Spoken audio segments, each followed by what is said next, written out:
38. Alguien que nos lea ese pasaje. ¿Cuál pasaje, pastor? Mateo 5. 43, 48. ¿Has oído la ley que dice, ama a tu prójimo y odia a tu enemigo? Pero yo digo, ama a tus enemigos, ora por los que te persiguen. De esa manera estarás actuando como verdadero hijo de tu Padre que está en el cielo. Pues Él da la luz de su sol tanto a los malos como a los buenos, y envía la lluvia sobre los justos y los injustos por igual. Si solo amas a quien te ama, ¿qué recompensa hay por eso? Hasta los corruptos cobradores de impuestos hacen lo mismo. Si eres amable solo con tus amigos, ¿en qué te diferencias de cualquier otro? Hasta los paganos hacen lo mismo, pero tú debes ser perfecto, así como tu Padre en el cielo es perfecto. Bueno. Amén. Padre, nuevamente, Señor, aquí antes de exponer tu palabra, te pedimos que sea tu Espíritu quien la pueda exponer, Señor. Y que nosotros vamos a ser simplemente esos micrófonos, Señor, como otras veces te hemos pedido. Con este texto que vamos a estudiar, Dios, vamos a entender lo lejos que estamos de tu estándar. Danos tu gracia para entender lo que tú pides que hagamos hoy. Ayúdanos, Señor, a movernos en tu dirección. No nos permitas salir de aquí sin haber reflexionado profundamente, grandes y chicos, acerca de tu palabra.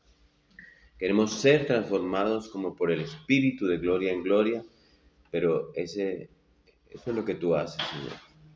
Permite que tu palabra pueda funcionar hoy como un cincel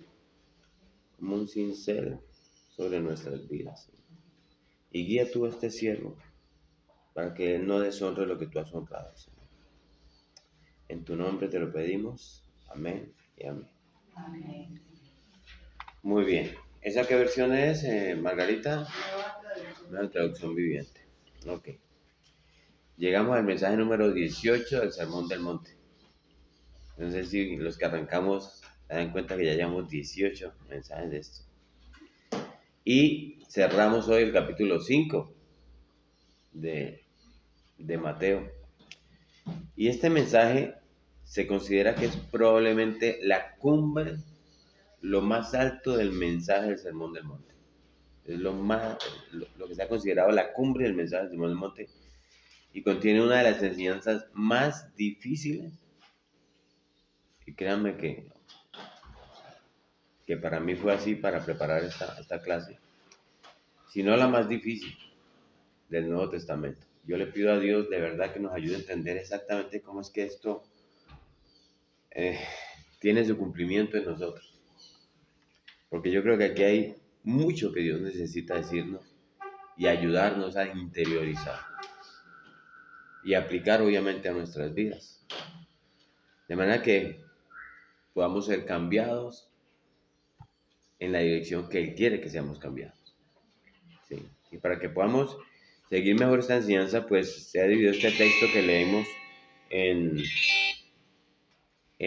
5 puntos que están ahí distribuidos en la manera como vamos a ir viendo el mensaje. Entonces, lo primero es, como lo hemos venido haciendo en las demás clases, la corrección que Jesús hace de las enseñanzas de los rabinos. ¿Se acuerdan? Ese es el primer punto que vamos a ver. Lo segundo es la ordenanza, o sea, el mandamiento correcto. ¿Cómo es? ¿Sí? Lo tercero, la motivación del mandamiento.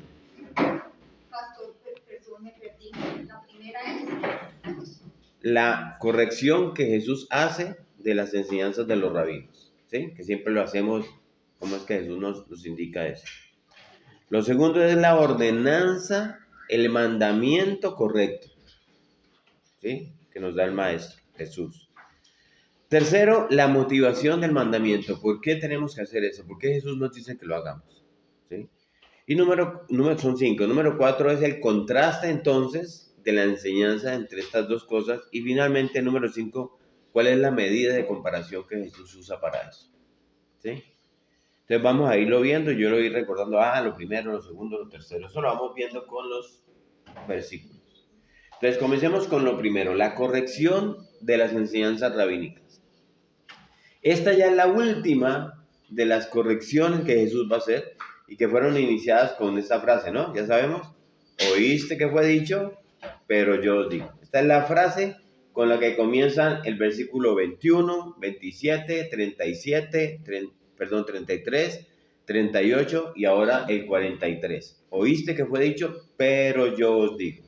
Sí, como ya lo hemos visto anteriormente, Jesús no está tratando ni de ampliar, ni de modificar, ni de quitar, ni de agregar, ni de reestandarizar nada de lo que era la ley de Moisés en el Antiguo Testamento, la ley de Dios, pues, que le entregó a Moisés en el Antiguo Testamento. Cristo lo que está haciendo es tratando de deshacer, de corregir las distorsiones, ¿sí?, que a lo largo de los años los diferentes rabinos habían creado en la mente de los discípulos y que ellos la recibían muy bien, ¿sí? Y en todas sus escuelas de pensamiento, porque había escuelas de pensamiento. Por eso es que Jesús usa esa frase, oíste, que fue dicho, no viste, leíste, porque además, ¿acuerdan que ellos todo era oral? ¿Sí? Entonces, oíste que fue dicho, es la primera frase que nosotros encontramos aquí en el versículo 43. De nuevo, es la última vez que Jesús lo dice en este capítulo. Si oísteis que fue dicho, amarás a tu prójimo. Eso estaba en el Antiguo Testamento. ¿Sí? Pero la segunda frase que sigue allí, y aborrecerás a tu enemigo, esa es una distorsión. En esta versión de traducción lenguaje actual dice, esta es otra orden que dio Moisés hace muchísimo tiempo. Amen a su prójimo y odien a su enemigo. O sea, Moisés no dio eso. Ustedes oyeron que esta fue una orden que dio Moisés. Eso es lo que está diciendo. Interpretaron. O sea, los rabinos le están diciendo, esto lo dijo Moisés. Amarás a tu prójimo, sí, eso está en el Antiguo Testamento. Y aborrecerás a tu enemigo. Eso ya es una distorsión. Moisés no dijo eso. Y vamos a mirar esa parte, ¿sí? No hay nada en el Antiguo Testamento que ni siquiera se parezca a esta enseñanza como una instrucción de Dios. Sin embargo, para ese tiempo, esta era una enseñanza muy aceptada por los judíos. Y era así porque los rabinos se habían encargado de aplicar de una manera distorsionada las enseñanzas que ellos habían recibido de parte de Moisés, de la ley de Moisés. Y fíjense en esta cita del Antiguo Testamento para que vean qué lejos estaban el Antiguo Testamento de pedir algo como esto, ¿sí? Vámonos a Éxodo, el segundo libro de la Biblia, en el capítulo 23.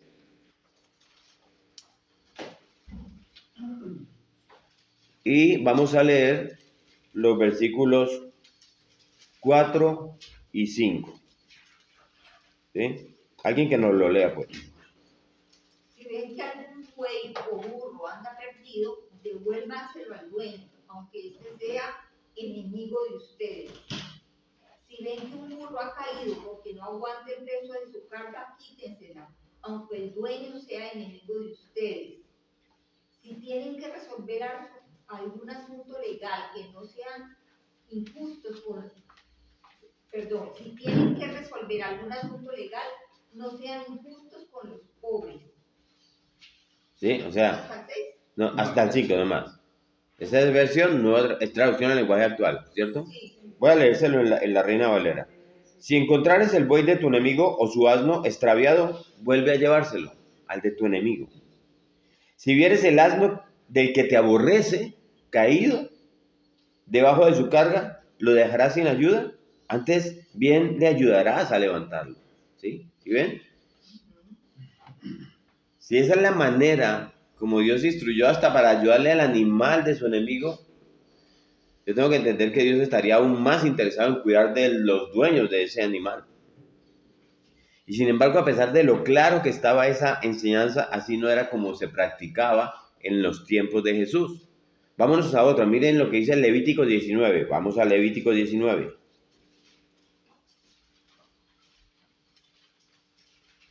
Y en el capítulo 19 de Levítico, vámonos a los versículos 17 y 18. Creo que ya alguien nos lo había leído acá. No aborrecerás a tu hermano en tu corazón, razonarás con tu prójimo para que no participes de su pecado. ¿Y el 18?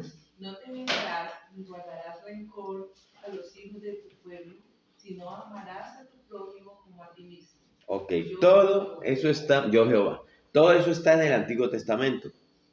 Para los que dicen que Cristo en el Nuevo Testamento vino a traer una ley de más misericordia, no. Ese es el mismo Dios, el Dios del Antiguo y el Dios del Nuevo, ¿sí? Vámonos a Proverbios 24. Vamos a entender varios puntos aquí. Proverbios 24. Perdón, 24.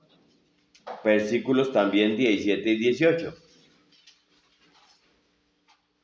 Dice, alguien que lo lea. Cuando cayere tu enemigo, no te regocijes. Y cuando tropezare, no se alegre tu corazón.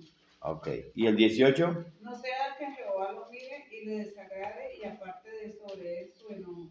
Ok, Dios se desagrada contigo. ¿Qué haces eso? ¿Sí? Dios te desagrada cuando ves que te regocijas porque tu enemigo cae. Y un capítulo más allá, Proverbios 25, versículo 21. ¿Qué nos dice? El carbón o la brasa. No. No, Proverbios 25, 21. Si el que te aborrece tiene hambre, dale de comer pan. Y si tiene sed, dale de beber agua. ¿Sí ven? O sea, cuando el Señor Jesucristo dijo en el Sermón del Monte, amad a vuestros enemigos, no estaba diciendo nada nuevo. Ahí lo vemos en varias partes. Esa era la misma enseñanza de Dios en el Antiguo Testamento. ¿Sí? Y aquí yo he querido que nos tomemos unos minutos para reflexionar en lo siguiente. Aquí yo metí este tema dentro de este punto del aborrecimiento y del amor a los enemigos porque me parece importante. ¿Sí? Alguien podría decir, venga, pastor, pero en el Antiguo Testamento vemos que Dios ordenó a su pueblo exterminar naciones completas. ¿Sí? Y en algunos salmos ustedes encuentran unas expresiones que no se compaginan con este mandamiento de amar a los enemigos. ¿Cómo podemos armonizar estas dos cosas? Ese es un punto que a veces le preguntan al cristiano, hey, ¿y Dios qué hace estas cosas? Por eso yo no he querido pasar por alto esta aparente dificultad que podemos encontrar en la Biblia, porque hay muchos creyentes que se sienten confundidos cuando leen algunos textos del Antiguo Testamento donde Dios mismo ordena a su pueblo que extermine naciones completas. Por ejemplo, en Deuteronomio. Vayan a Deuteronomio, en el capítulo 7, del 1 al 5. Siete, uno, cinco. Sí. Amén. Aquí está. Ahí está. Dale, Lucho, léenosla. Mas así habéis de hacer con ellos. Con ellos. Con sus altares destruiréis y quebraréis sus estatuas y destruiréis sus imágenes. Del 1 al 5, del 1 al 5. Ay, perdón. Cuando Jehová tu Dios te haya introducido en la tierra en la cual entrarás para tomarla y haya echado delante de ti a muchas naciones, al Eteo, al Jereseo, al Amorreo, al Cananeo, al Pereceo, al Ebeo, al Jebuseo, 7 naciones mayores y más poderosas que tú. Y Jehová tu Dios las haya entregado delante de ti, las haya derrotado. ¿Qué dice? Las haya entregado. ¿Las haya derrotado qué? Sí, las haya derrotado. Entonces, las destruirás del las todo. Destruirás del todo. ¿Qué No más harás sigue? con ellas alianza, ni tendrás de ellas misericordia, y no emparentarás con ellas. No darás tu hija a su hijo, ni tomarás a su hija para tu hijo, porque desviará a tu hijo en pos de mí. ¿Por qué desviarás a tu hijo en pos de mí? Y servirán a dioses ajenos, y el furor de Jehová se encenderá sobre vosotros, y te destruirá pronto. Entonces, ¿qué dice Dios que hagan? Versículo 5. Mas así habéis de hacer con ellos. Sus altares destruirás y quebraréis sus estatuas y destruiréis sus imágenes de acera y quemaréis sus esculturas en el fuego. O sea, esta es una instrucción de exterminio completo de esa nación. Sí. Hablando de los amonitas, los descendientes de Amón, y de los moabitas, los descendientes de Moab. Ellos eran los hijos de las hijas de Lot. Dice Dios en Deuteronomio 23:6, no vayan allá, dice, no procurará la paz con ellos, ni su bien, o sea, ni siquiera procuren su bien todos los días para siempre. Eso dijo Dios. O sea, no procures el bien de ellos. ¿Sí? Y en los... Pastor, yo pensaba algo, yo me estaba viendo una serie de guerras y yo veía eso, cómo mataban como a toda la tribu, a todos los niños, a todo. Y yo pensaba en Dios porque yo pensaba, ok, esa es la palabra y Dios mandaba ese tipo de cosas. Entonces yo también pensaba que Dios es un Dios bueno, no conforme a nuestra moralidad, sino conforme como a lo que nosotros pensamos.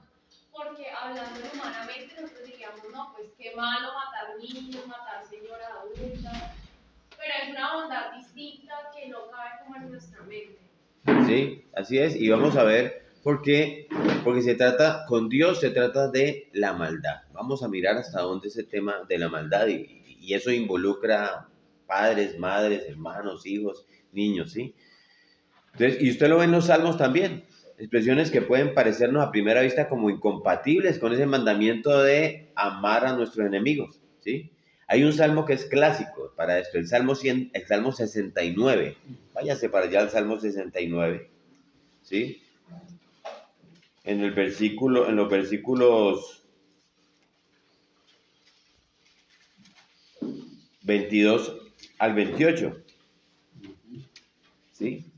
Dice, sea su convite delante de ellos por lazo y lo que es para bien por tropiezo. Sean oscurecidos sus ojos para que no vean. Y haz temblar, este es el salmista diciendo a Dios, haz temblar continuamente sus lomos y derrama sobre ellos tu ira y el furor de tu enojo los alcance. Sea su palacio asolado, en sus tiendas no haya morador, porque persiguieron al que tú heriste y cuentan del dolor de los que tú llagaste, por maldad sobre su maldad. Y empezamos a mirar. Y que no entren en tu justicia, dice el salmista. Sean raídos del libro de los vivientes y no sean escritos entre los justos. ¿Sí? Eso es como habla David. Es un corazón muy herido. Sí, pero más que un corazón herido, vamos a ver de qué se trata eso, porque ¿cómo vamos a poder comprender esto con amar a nuestros enemigos? Bueno, pues esta aparente discrepancia desaparece del todo cuando distinguimos lo que es una enemistad personal, ¿sí? De lo que es la ira santa, que no solamente es de Dios, sino que nosotros debemos tener hacia los enemigos de Dios y de su justicia. Israel era una nación teocrática. ¿Saben qué es teocrático? Teos es Dios, crático es gobierno. O sea, era una nación que significa que era gobernada por Dios. Dios, Jehová, era para traerlo al lenguaje actual, su presidente. Era su rey, su gobernante, ¿sí? Y en muchas ocasiones Dios usó a Israel para ejecutar sus juicios sobre naciones que habían alcanzado un grado tal de maldad que Dios dice, es necesario que se termine. ¿Sí? Eso es como si usted llega a tener una gangrena en un miembro de su cuerpo, ¿sí? Tiene el miembro gangrenado en el cuerpo. ¿Qué dice el médico cuando ve que su cuerpo ya está lleno de gangrena? Lo corta, lo mutila. ¿Para qué? Para que no contamine el resto del cuerpo. ¿Sí? Es para que vamos entendiendo lo que Dios está haciendo. Y hay dos ejemplos muy destacados en el Antiguo Testamento de naciones que Dios ordenó exterminar. Dos, ¿no? ¿Sí? Lo digo que son las únicas dos naciones que Dios mandó en el Antiguo Testamento a exterminar completamente. Solo dos. El primer ejemplo es el de Canaán. Aunque en Canaán había muchos pueblos, ahí dice 7 naciones, ¿sí? Pero podemos decir que todos eran los cananeos, los que vivían en la tierra de Canaán. Entonces, esa nación que habitaba la tierra que Dios le prometió a Israel como heredad, los israelitas recibieron órdenes claras de parte de Dios de exterminar esas naciones por completo. Y hay dos cosas que no podemos pasar por alto aquí. Primero es que los cananeos habían alcanzado un grado tal de depravación, de maldad, que su sola existencia era un peligro para la santidad del pueblo de Dios. Y lo vamos a mirar ahorita. Y obviamente para el desarrollo de todos sus propósitos redentores. Pues a través de quién Dios iba a cumplir sus propósitos redentores para salvar a los elegidos de toda la humanidad. Él lo hizo primero a través del pueblo de Israel. O sea, él llamó a Abraham y creó ese pueblo porque a través de ese pueblo iba a hacer su plan de redención. Entonces, la existencia de estas naciones ponían en peligro la integridad del pueblo de Dios. Levítico 18. Váyanse a Levítico 18. Estamos en el último Salmo 19. Vamos a Levítico 18. Ese capítulo es uno de los capítulos más desagradables del Antiguo Testamento. 18, ¿qué pasa? Todo el capítulo, pero ahora yo le voy a llevar al versículo 24, porque ahí se narran una serie de pecados horribles. Y en el contexto de estos pecados horribles que se le prohíben al pueblo de Israel, porque ahí se lo está prohibiendo, ¿sí? Dice, miren el versículo 24. Léanos alguien el versículo 24. En ninguna de estas cosas os amancillaréis, pues en todas estas cosas se han corrompido las naciones que yo he hecho de delante de vosotros. Sí, no se amancillan en estas cosas, ¿sí? Porque todas esas cosas, todas estas cosas se han corrompido, por esas cosas se han corrompido esas naciones. ¿Cuáles son todas esas cosas? Entonces usted se va al versículo 10 y empieza a leer allí. Lo va a leer rápido. La desnudez de la hija de tu hijo o la hija de tu hija. O sea, el abuelo metido con el nieto, el abuelo metido con la nieta, ¿sí? Sin cestos de ese tamaño. ¿Sí? Y usted lee la desnudez de la hija de la mujer de tu padre. Ahora te metes con la mujer de tu papá, ¿sí? Porque habían, cuando no era su mamá. La desnudez de la hermana de tu padre, tíos con tías. O sea, era una locura. Usted puede pensar, y lo digo para los jóvenes, que es una locura, pero cuando uno es papá, uno ve eso y, por Dios, entra en temor con mis hijos, porque es una depravación absoluta, ¿sí? La desnudez de la hermana de tu madre, o sea, con la tía, la desnudez del hermano de tu padre, con el tío, la desnudez de la nuera, también metidos, no descubras su desnudez, la desnudez de la mujer de tu hermano, o sea, te metiste con la mujer de tu hermano, no hagan eso. Todas esas cosas que dice ahí, ¿sí? No tomarás juntamente una mujer con su hermana, o sea, agarraban a la mujer y a la hermana también, para hacerla su rival, descubriendo delante de ella. No llegarás a la mujer para descubrir su desnudez mientras esté en impureza menstrual. El 20, además no tendrás acto carnal con la mujer de tu prójimo, contaminándote con ella, y no des hijo tuyo para ofrecerlo luego al fuego a Moloc, sacrificio de niños, sacrificaban los niños. No contamines así el nombre de Jehová tu Dios, no te echarás con varón como con mujer, homosexualismo, ¿sí? Ni con ningún animal, zoofilia, hombres y mujeres metidos con animales en relaciones, ¿sí? O sea, esto era una locura, ¿sí? Una locura, y todo lo que usted se pueda imaginar está contenido ahí en ese capítulo si lo mira de esa forma. Es muy desagradable. A veces pienso, pastor, que cuando de pronto analizamos y decimos como que no, es que el mundo es cada vez más perverso, como que el mundo cada vez más se corrompe, yo realmente creo que no ha sido así. O sea, si Dios lo estaba advirtiendo desde ese momento es porque la sofría existía, o porque el incesto existía, o porque cualquier tipo de perversidad que hoy uno puede de pronto percibir de manera más, no sé, digamos en esos temas sexuales, a través de la pornografía, pues cada vez se hace más evidente. Digamos, en ese momento, pues, ¿quién se iba a dar cuenta? Hoy en día, digamos, un joven desde su celular puede acceder a una página pornográfica y ver todas esas perversidades, ¿sí? Pero la esencia, la corrupción del mundo es exactamente la misma. O sea, no hay una degradación, no hay un proceso de degradación, sino que es la misma siempre. Es la misma siempre. Por eso yo he dicho que el mundo va de mal en peor. Hemos sido peores todo el tiempo. Toda la vida, ¿no? ¿Sí? Es que llega un tiempo que Son las formas en las que en los tiempos el hombre ha buscado poder expresar esa perversidad, porque todos sabemos que tenemos ese pecado remanente en nuestros corazones, ¿sí? Por eso necesitamos a Cristo, por eso yo me voy a Cristo, porque es que es todo, ¿sí? Es siempre, ¿sí? Entonces, ahí dice, en todas estas cosas, estas naciones, ¿qué dice el versículo 25? Se han corrompido estas naciones. ¿Y qué dice el versículo? La tierra misma se contaminó. Ajá. Por eso la castigué por su perversidad y ella vomitó a sus habitantes. La tierra vomita, o sea, ustedes han visto cuando algo es como fétido y descompuesto y usted come y le cae mal, ¿qué le pasa? El organismo tiene allá una maquinaria que lo devuelve. Devuélvelo, no, ya lo comió, o sea, se enferma y el organismo mismo ¡buah!, lo vomita, ¿sí? La maldad de estos hombres llegó a tal grado que ni la tierra misma podía soportarlos. Eso es lo que Dios mismo nos está diciendo. Entonces, y en segundo lugar, tenemos que entender que Dios actuó con mucha paciencia con estos pueblos, con los cananeos, mucha paciencia, ¿sí? Lo que estamos viendo aquí y lo que yo entiendo es que llegó a ese nivel que Dios tuvo que tomar acción y erradicó eso, pero quedó algo que volvió y que este momentico está viendo y que Dios va a tener que volver a hacer algo para volver a limpiar. Dios lo hace todo el tiempo, pero Dios lo hace con una paciencia, y Él nos lo demuestra ahí en Génesis 15, 13 al 16, no vayan allá. Dios le dice a Abraham, ustedes van a ir a Egipto. Él le hace la promesa a Abraham y le dice, ustedes van a ir a Egipto y van a estar allí esclavos en tierra ajena por muchos años y luego van a volver acá y yo les voy a dar esta tierra.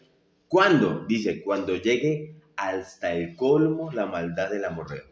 Dice en Génesis 15, 13 al 16, ¿sí? Es decir, Dios está diciendo a Abraham, mira, yo te voy a dar esta tierra, pero no todavía, porque la maldad de esa gente no ha llegado al colmo.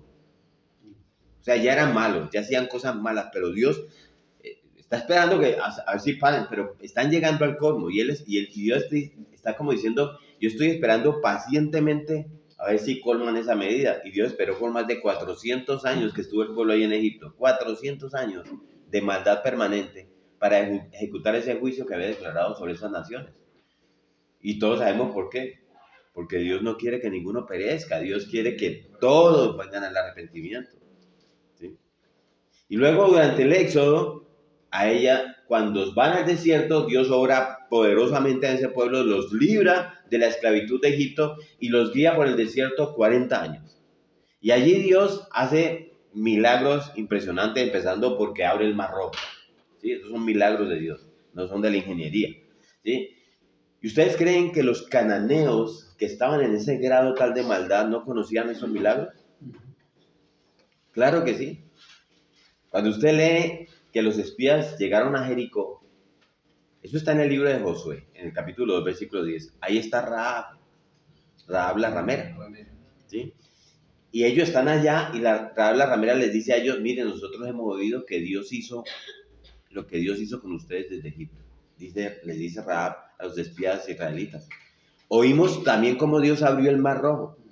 Y ella le dice a estos espías, el corazón de este pueblo está temblando por ustedes.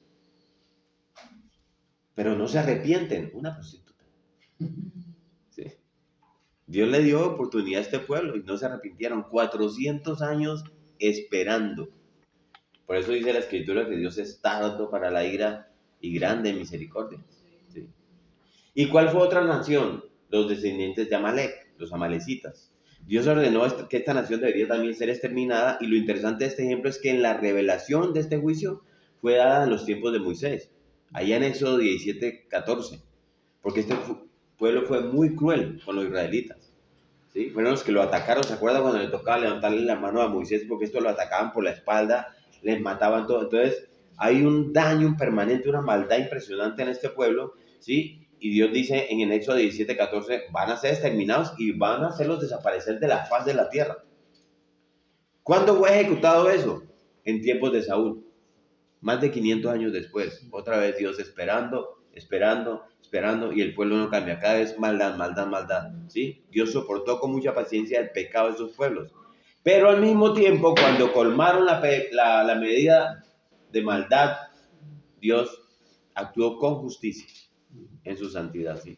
Entonces, una cosa es entonces el trato que debemos dispensar personalmente a aquellos que nos hacen mal y nos aborrecen, y otra muy distinta es la aplicación de la justicia divina bajo circunstancias específicas que Dios determina, ¿sí? Y lo mismo podemos decir de esos salmos ahorita que les decía que se llaman los salmos imprecatorios, que son como los exclamatorios, ¿sí? Donde el salmista expresa, como leímos ahora con David, su deseo de que los malvados sean destruidos. Porque la preocupación de estos hombres, los salmistas y todos los que decían, no son sus problemas personales, es la gloria y el honor de Dios, como leíamos ahora con David. Es el mismo tipo de actuación que vemos en nuestro Señor Jesucristo. Para defenderse él mismo, ¿qué hizo? Fue como una oveja al matadero. Pero para purificar la casa de Dios, él no vaciló en hacer una sota de cuerdas y sacar a la fuerza a todos esos mercaderes que habían profanado el templo y lo habían convertido en un mercado. ¿Y quién duda en la misericordia de nuestro Señor Jesucristo? Viéndolo hacer eso. ¿Sí? Entonces la preocupación que David expresa en los salmos, sí lo tocaban a él, ¿sí? Pero no tanto como persona, sino como el rey de esa nación donde Dios era su gobernante. Porque a pesar de David, la nación sigue siendo teocrática, ¿sí? Su Dios era Jehová. De los enemigos de Israel no solo eran enemigos de David, eran enemigos de Dios, eran enemigos de la justicia de Dios, enemigos de la verdad y enemigos de todos los propósitos redentores de Dios. Vayan al Salmo 139 y verán algo, eso bien clarito. Salmo 139.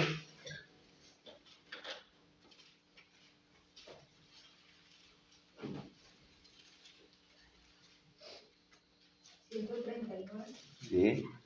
En los versículos 19 al 22. Miren el versículo 19 lo que dice. De cierto, oh Dios, harás morir al impío, ¿sí? Apartados pues de mí, hombres sanguinarios. Esa era la preocupación de David. ¿Qué dice? Porque blasfemias dicen ellos contra ti, Dios. ¿Sí? Tus enemigos toman en vano tu nombre. ¿Y qué dice en el versículo 22? Los aborrezco por completo, los tengo por enemigos. ¿Sí ven? El problema de los fariseos fue que no supieron distinguir entre una cosa y otra, y ellos llevaron esas exclamaciones a un plano personal, cuando David está hablando es de la gloria de Dios, ¿sí? Del nombre de Dios, y terminaron enseñando lo que les dice nuestro Señor en el Sermón del Monte. Oyeron que ama a tu prójimo, pero aborrece a tu enemigo. Eso era totalmente contrario al espíritu de la ley y a la letra de la ley. Dios nunca ordenó tal cosa. Y los judíos de esa época siempre estaban dispuestos a mostrar compasión hacia sus conciudadanos, y no a todos, ahora lo vamos a ver. Pero llevaban consigo mismo a todos los demás el odio que se puede dispensar un enemigo contra todos. ¿Sí? Sí, amaban al judío, pero odiaban a todos los demás. ¿Se acuerdan que ellos decían que los demás eran perros? ¿Sí? En 1 Tesalonicenses 2:15 el apóstol Pablo los describe a ellos como personas que se oponen a todos los hombres. El mismo Pablo dice, es que los israelitas son como personas que se oponen a todos los hombres. Esa fue la consideración fatal de esa enseñanza rabínica, la consecuencia.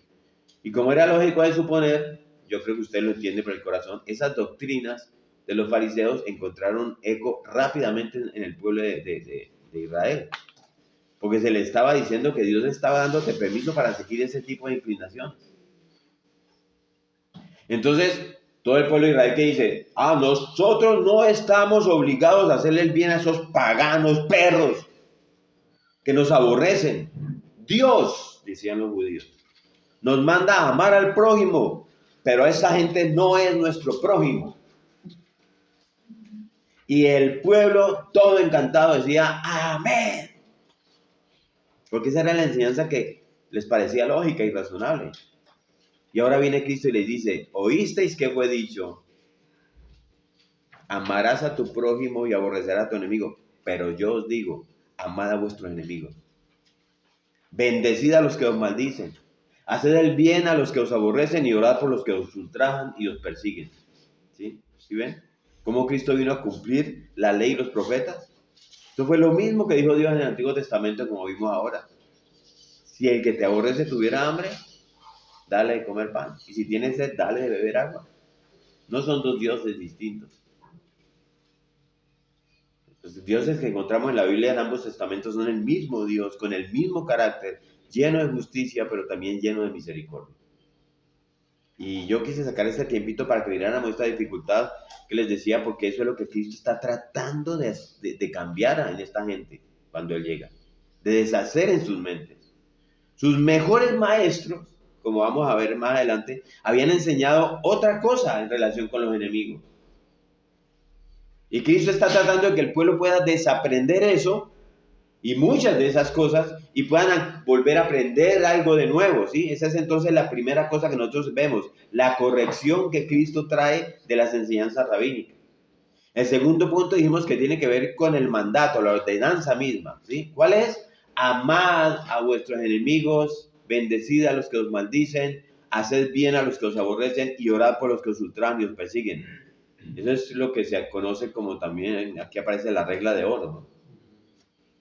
Y esta enseñanza de amar al prójimo aparece prácticamente usted la puede ver en casi todas las religiones, ¿sí? Como decíamos la vez pasada, eso no dice que es que todas las religiones mandan lo mismo y llegan al mismo lugar. Lo que sí afirma claramente es que la ley moral de Dios está escrita en el corazón del hombre. Y esa ley encuentra expresiones de vez en cuando de forma parcial, incluso de forma equivocada en cualquier religión que los hombres se hayan inventado, porque la llevamos en el corazón, ¿sí? Mostrando que en verdad Dios ha escrito su ley en el corazón del hombre y que lo conocemos, ¿sí? Ahora, si esto estaba tan claro, ya explicando esto, ya lo vimos en los versículos del Antiguo Testamento, ¿por qué ellos no lo estaban haciendo? Y bueno, lo que pasa es que lo que pasaba era que, así como nosotros solemos hacer, ellos se justificaban empezando por una discusión, y era la discusión acerca del prójimo. ¿Oíste que fue dicho? Amarás a tu prójimo y aborrecerás a tu enemigo. Entonces, un escritor de ese tiempo, historiador judío que se llamó Flavio Josefo, hemos hablado de él, él escribe que en el tiempo de Jesús había muchos debates que estaban ahí circulando y que esos debates eran traídos a un rabino y luego eran traídos a otro y los comparaban unos con otros y en cada uno de esos debates Jesús se vio involucrado, ¿sí? Entonces nosotros vamos a entender mejor hoy por qué es que los fariseos venían con ciertas preguntas, en particular a Cristo le decían, por ejemplo, maestro, ¿qué piensas de esto, no? Porque Josefo nos dice que los debates de esa época tenían diferentes explicaciones de un rabino a otro. Preguntas acerca del divorcio, ¿se acuerdan? ¿Quién es mi prójimo? El lavarse las manos. ¿Cuál era el mayor mandamiento que le dicen a Cristo, sí? ¿Cómo me gano la vida eterna? Le venían a decir a él. ¿Cuál es el propósito del día de reposo? Si los gentiles son salvos o no. En cada uno de estos casos Jesús era arrastrado a la controversia, ¿sí? Maestro, ¿qué piensas? ¿Quién es mi prójimo? ¿Sí? Maestro, Moisés dijo que podíamos dar carta de divorcio. ¿Se acuerdan que estudiamos eso? Maestro, ¿es lícito sanar en el día sábado?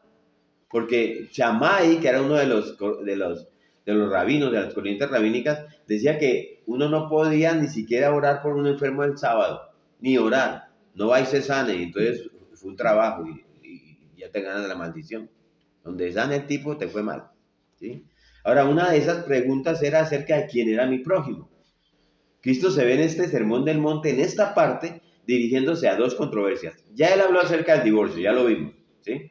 Ahora él está hablando de amar a nuestros enemigos, con lo cual está hablando de quién era realmente mi prójimo, ¿sí? En la época de Jesús, nos dice Josefo, y hay otros escritos, no había menos de 7 escuelas rabínicas de pensamiento, ¿sí?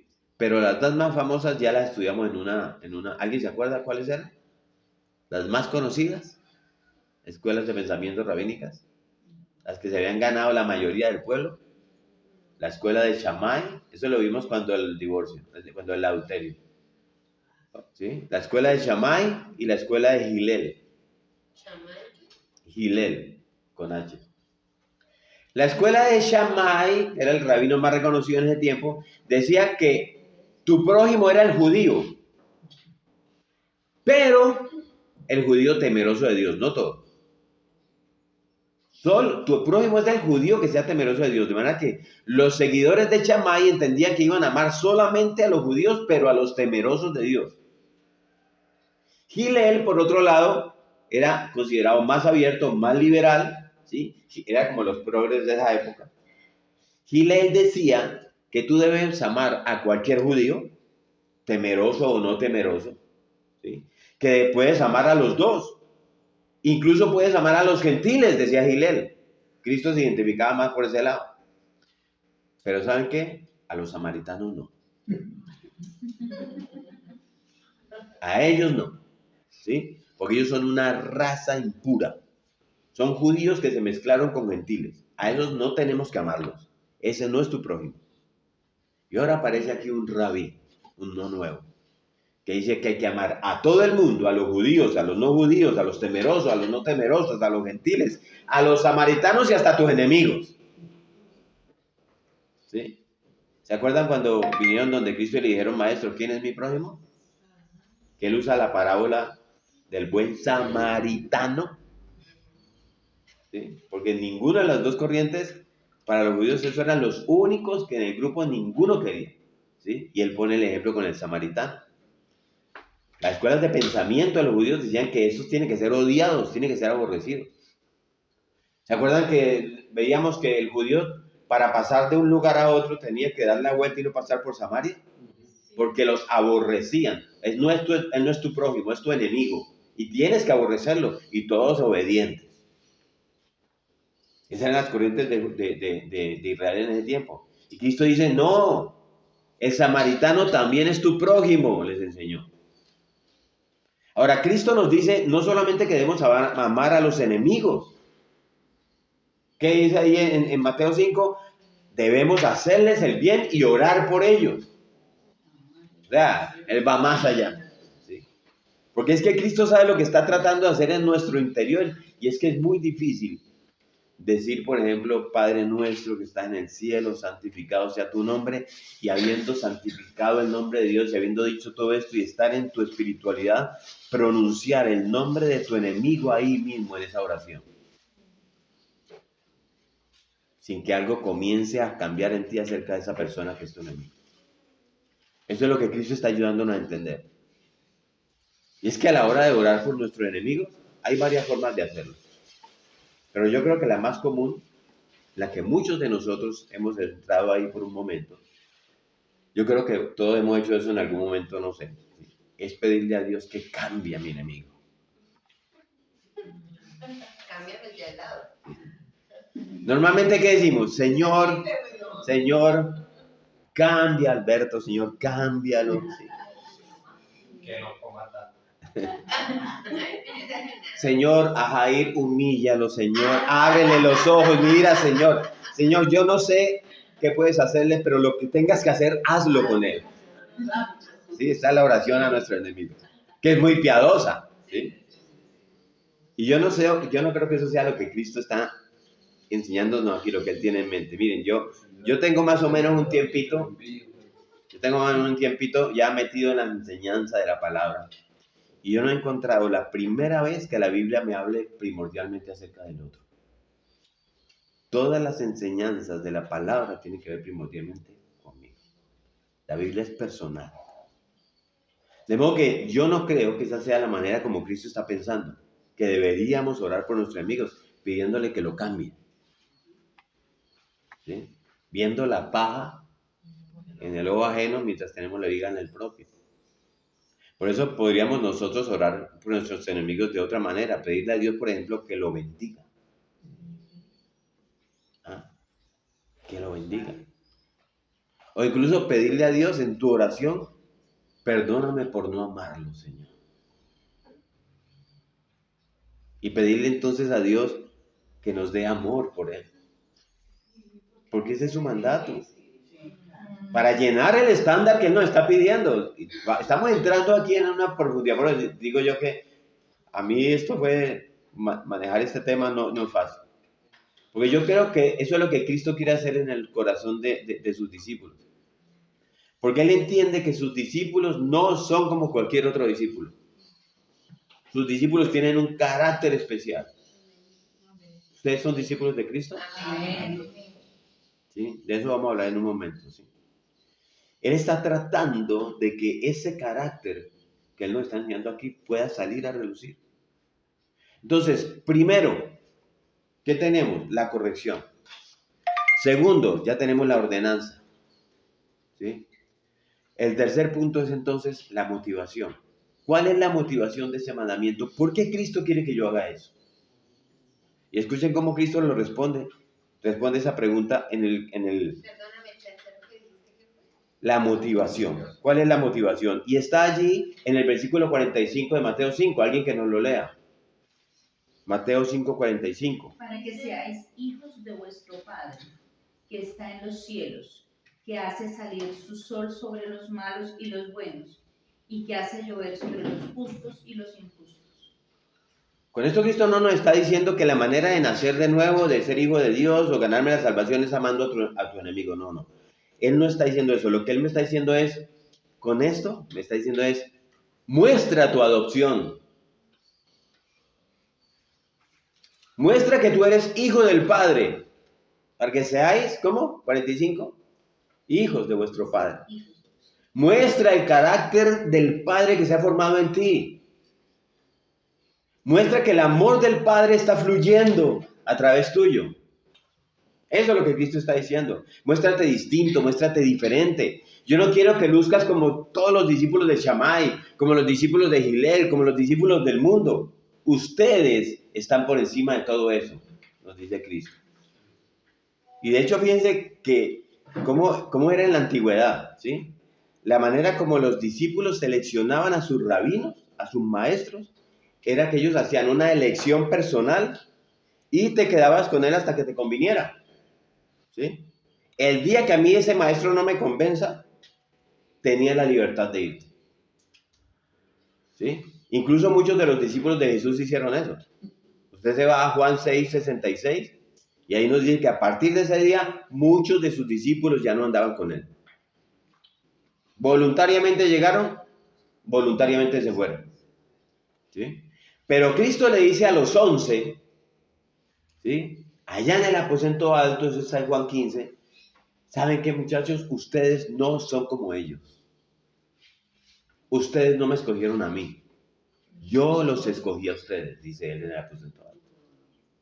Ustedes tienen otro llamado, ustedes tienen otra meta, ustedes tienen otro padre, ustedes tienen otra misión, tienen otro amo, tienen otro maestro.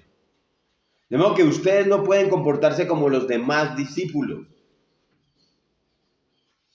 Porque ustedes no son como ellos, ese es el llamado, ¿se acuerda? Ustedes son luz, no dice ustedes pueden ser luz, ustedes son luz y sal. Y por eso es el llamado a amar a vuestros enemigos para que seáis, ¿sí? Miren, para que seáis, dice el versículo 45. No, perdón.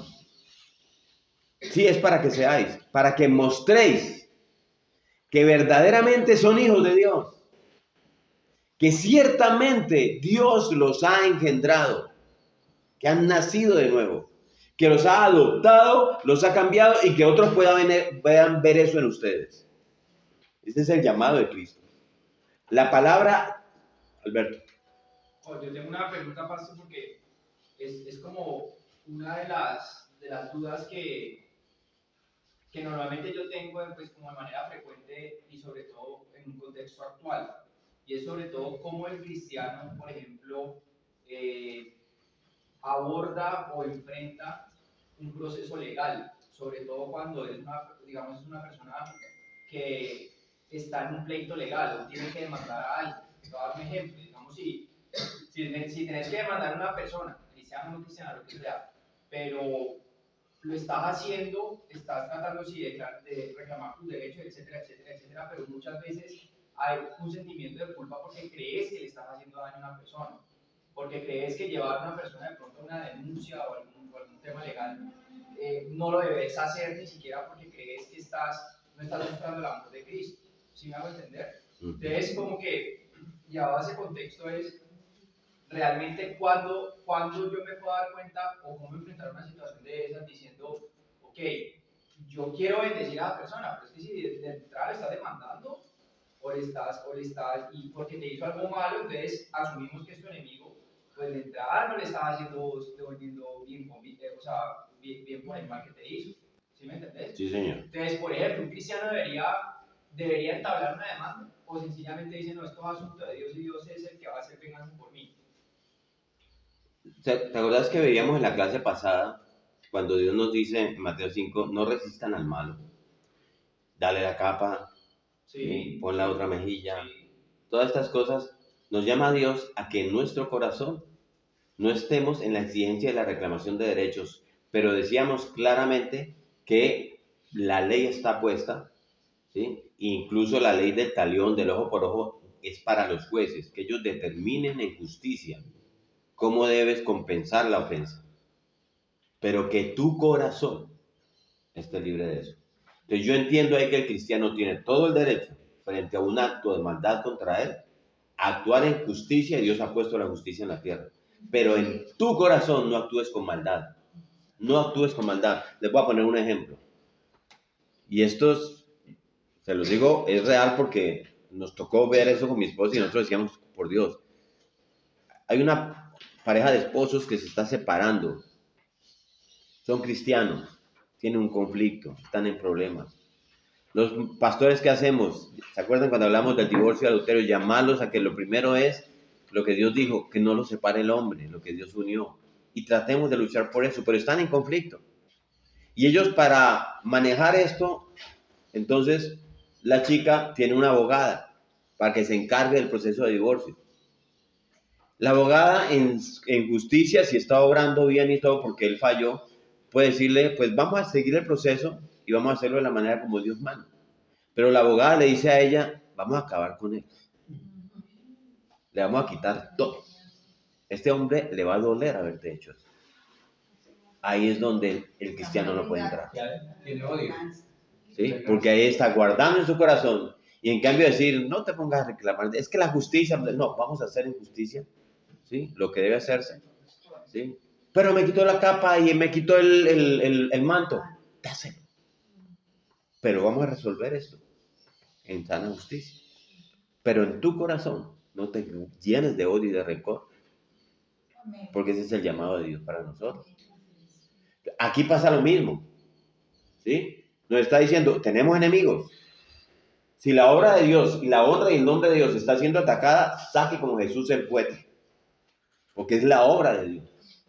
Pero en tu vida personal, ámalo. Además, porque muchas veces nuestro enemigo es el enemigo circunstancial, porque encontramos diferencias y no pudimos resolverlas, sino volvimos enemigos. Y más que eso, Cristo nos está llamando, llega al corazón de esa persona. Y vamos a ver cómo es esto. Porque cuando tu maestro, tu líder, tu guía espiritual te dice, ese no es tu prójimo, tienes total derecho a aborrecerlo, ya se tiró el corazón del cristiano. Y Cristo está diciendo, mis discípulos no son así. ¿Saben por qué? No porque ustedes son buenos y ustedes son lindos, porque yo los escogí, dice él. Ustedes no me escogieron, yo los escogí. Y ese es el llamado del cristiano, de llegar a ese punto en nuestro corazón. Pero que seamos sus discípulos. Y en ese orden el cristiano se destaca. Y aún en la solución de los conflictos, a través de la ley, en un divorcio, en un pleito, en un problema legal, ¿sí? El cristiano se va a notar. Incluso al final del caso, aunque lo gane o lo pierda. Porque él va a decir, yo soy ahora lo vamos a ver, un talmidí, ¿sí? Yo soy un discípulo de Cristo. Y vas a tener que manejar esto con tu enemigo. Así él te odia. Porque lo vas a aprender a manejar. Y miren esto. Ahí la palabra discípulo en el hebreo es una palabra mucho más rica que el que nosotros tenemos en español, ¿sí? En el griego que está escrito ahí, la palabra es matetes, ¿sí? Que es como un estudiante. El discípulo, ¿sí? En griego, matetes, la primera T con H, matetes. Eso es como un estudiante, ¿sí? Pero miren, cuando uno va a la universidad, ¿aquí hay universitarios? Por allá hay una. Bueno, tenemos una universitaria todavía. 2. Pero varios de aquí pasamos por la universidad, ¿cierto? Sí. Varios pasamos por la universidad. ¿Sí? Cuando uno va a la universidad, y vamos a hablar así, muy honestamente, ¿qué es lo que uno quiere? ¿Sí? Uno quiere aprender.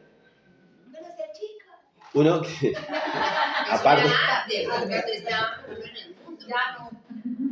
pero uno cuando va seriamente a la universidad, uno quiere aprender, Uno quiere adquirir conocimiento. ¿Para qué? Pensemos como estudiantes, ustedes que están en la universidad, que pasan por la universidad, para pasar el semestre, para ganar la materia, para graduarse, para complacer a nuestros papás. ¿Sí? Bien. Para no tener que repetir la materia, estudiamos. Esos son los estudiantes y todos hicimos eso y los que hoy son estudiantes lo hacen también. ¿Sí? En el contexto hebreo, esos no se llamaban discípulos. Ese es un contexto griego, matetes. Ellos, los hebreos, los llamaban talmid, cuando eran singular, o talmidim para el plural. Talmid. ¿Con terminante? En D. Talmid. Y la idea de los talmid o los talmidim no era como los estudiantes. Era que tenían que ser como su maestro. Eso es distinto. De modo que ellos no iban a adquirir conocimiento para pasar una materia, para graduarse, sino para ser como su maestro. Ese era el concepto del discípulo hebreo. Ellos seguían a sus rabinos a todas partes, incluyendo el baño. Porque cuando se salían del baño tenían que orar de una manera, entonces ellos le daban gracias por tener los orificios que tienen. ¿Sí? Y no se los digo por molestar. ¿Sí? Entonces ellos andaban detrás del maestro para ver cómo se ora, entrar y salir del baño incluso. Porque ellos querían saber cómo los rabinos oraban a Dios al salir del baño, al entrar. No, eso era un 24/7. Eso era continuo. El rabino y sus talmidín. ¿Sí? Y Cristo les está diciendo, ustedes son mis talmidín. Cristo lo enseñó. Así. ¿Cristo dijo eso? Sí, así como le acabo de decir. Miren lo que dice en Lucas 6:40. Alguien que nos lea Lucas 6:40.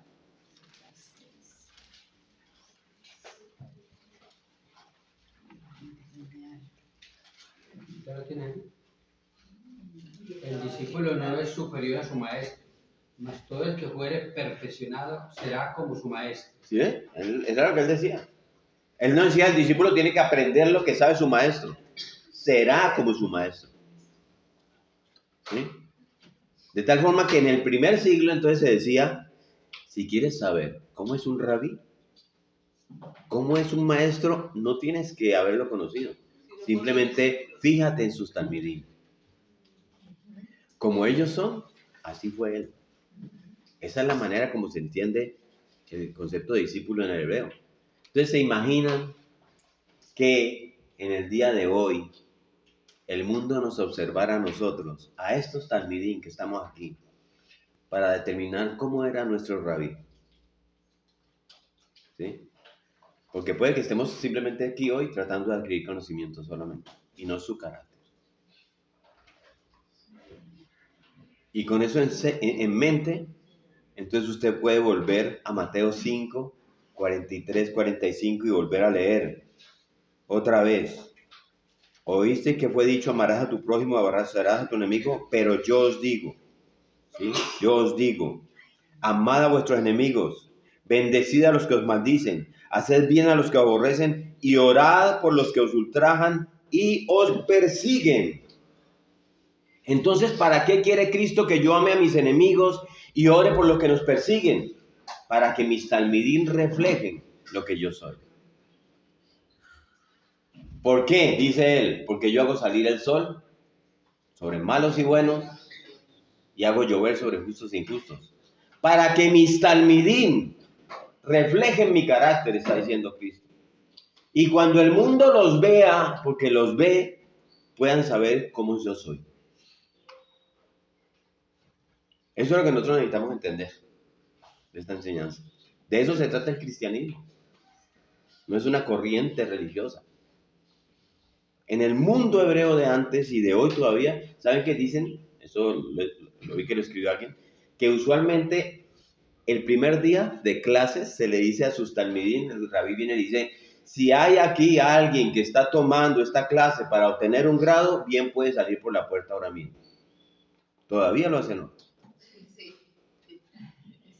Y hasta lo dicen de manera jocosa y hasta burlona. Dicen, los termómetros, eso es un término de ellos, los termómetros son los que tienen grados.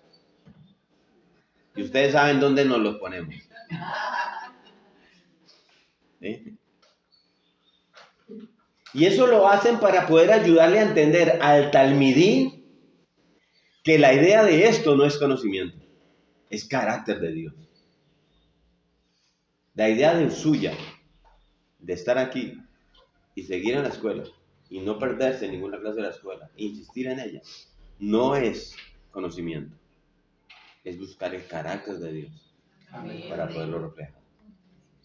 Pastor, Señor. Bueno,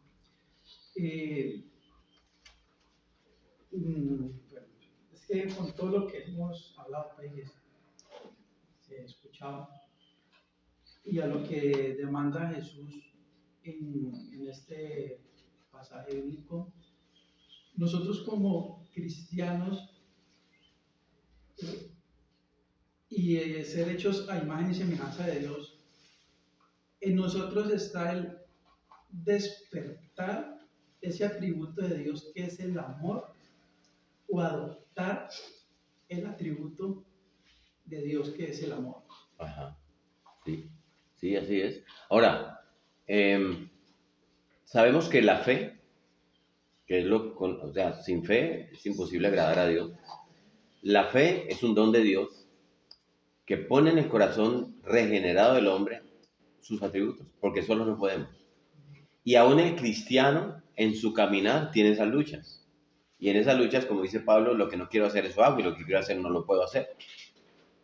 Por eso, en todo momento, el buscar esa adopción, el buscar ese atributo de Dios, es buscar a Cristo, es llegar a la cruz, porque te necesito, Señor, porque no puedo con esto, porque me cuesta trabajo amar a mi enemigo. Sí, por eso les decía que la oración nuestra debe ser de ese orden, porque viene, o sea, va a Dios en un ruego que Dios va a escuchar. Yo les aseguro que Dios no va a ser indiferente al hecho de decir, Dios, bendícelo, bendice a mi enemigo, ¿sí? Perdóname por no amarlo como tú me pides que lo ame. Y por favor, Señor, dame ese amor. Porque lo necesitamos de parte de Él. En nuestros corazones. Y aún, y lo vamos a ver un pedacito, pasan los cónyuges.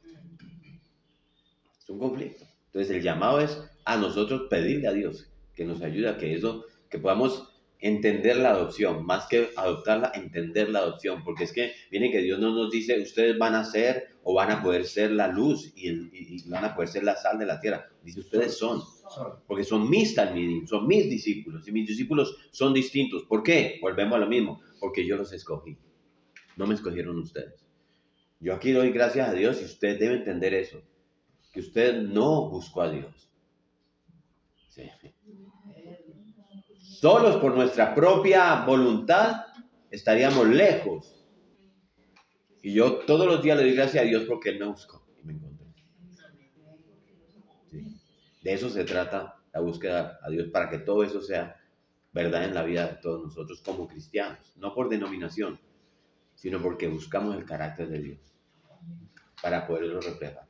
¿Alguien más decía decir algo? Yo quería decir algo, y es que, pero pues prácticamente tú lo dijiste, el amor es un fruto del Espíritu, ¿sí? Y solamente cuando llegamos a Cristo, yo digo que y cuando llegamos a Cristo, lo recibimos, creímos realmente en Él y empezamos a ser tocados por su palabra, y Él empieza a cambiarnos. Así, de esa forma empieza a cambiar el amor hacia los demás. De otra forma, no podemos amar así, porque nuestro amor es muy egoísta, y nuestro amor empieza primero por mí, que es delante de los demás.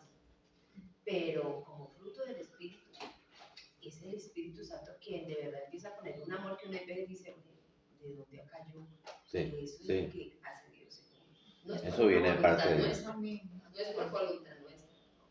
Pero también en algunos casos hay que pedir ese amor de parte de Dios. Todo el tiempo, no en algunos, Estefania. Porque por más de que uno sea cristiano y que de pronto el fruto del Espíritu esté un poquitico desarrollado, pues a veces uno necesita más amor para amar a esas personas que realmente a uno le hacen daño. Mira, Y pasa entre las relaciones más cercanas, cónyuges, hermanos, padres e hijos, pasa. Todo el tiempo te voy dame más amor. Y vamos a mirar eso adelante, se me están adelantando, pero bien. Yo creo que muy pocas personas, no sé si alguna aquí, ¿sí?, pueden decir que no habíamos oído o no habíamos leído que Cristo nos mandó a amar a nuestros enemigos. Yo creo que en un país tan católico, ¿sí?, la mayoría de las personas han oído eso. La pregunta es, 1, ¿por qué no lo hacemos? Y 2, ¿por qué no nos molesta que no lo hagamos? O sea, no nos preocupa, no nos carga, no nos hiere, no nos entristece no amar a nuestro enemigo. A ninguno, ni a ti ni a mí.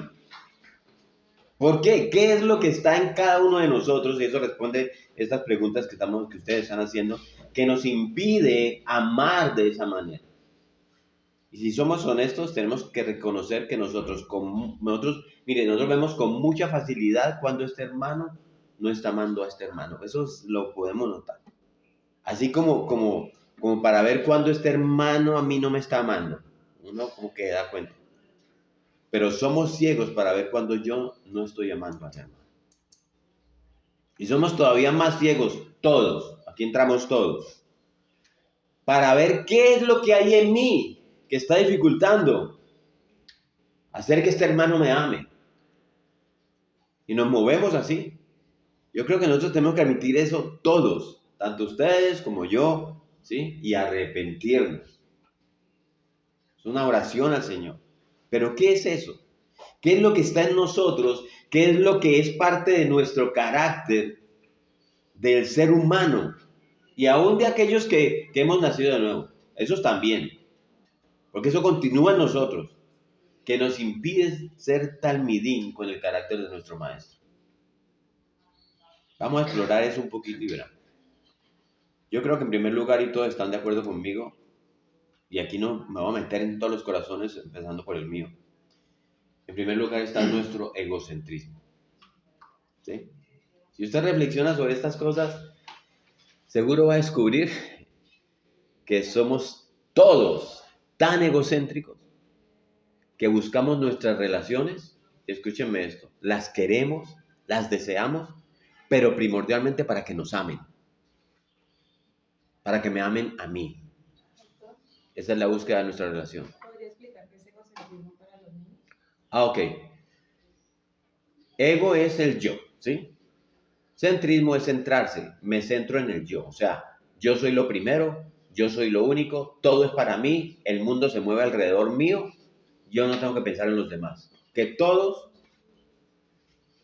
lo que hagan sea en función de mí, en función mía. ¿Sí? Eso es egocentrismo, soy egoísta, todo lo quiero para mí. El amor de mi papá para mí. El amor de mis amigas para mí.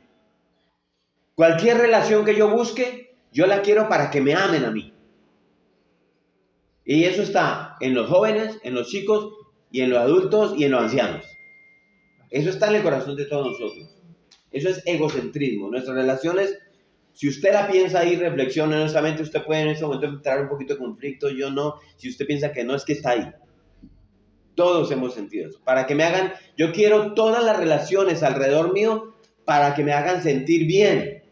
Ahora, no es que diga, bueno, entonces voy a buscar una que me haga sentir mal. No, sino que mi pensamiento, mi prioridad, más allá de construir una relación con un ser humano distinto, que puede tener sus dificultades, sus diferencias conmigo, es que me amen a mí, que me hagan sentir bien, para yo sentirme validado, para yo sentirme confirmado en mis ideas.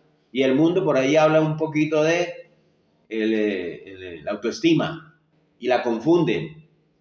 Porque confunden la autoestima con que todo está alrededor tuyo. Valórate porque tú. Entonces empiezan a levantarle el egocentrismo a las personas para que piensen que todo está en función de ellos.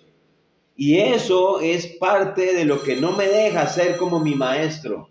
Tener el carácter de Cristo. ¿Sí? ¿Qué pasa entonces? Entonces yo busco una esposa, o ella busca un novio, o buscamos un amigo para sentirme así, que me hagan sentir bien validado, reconocido. Ese es mi propósito, para que me amen.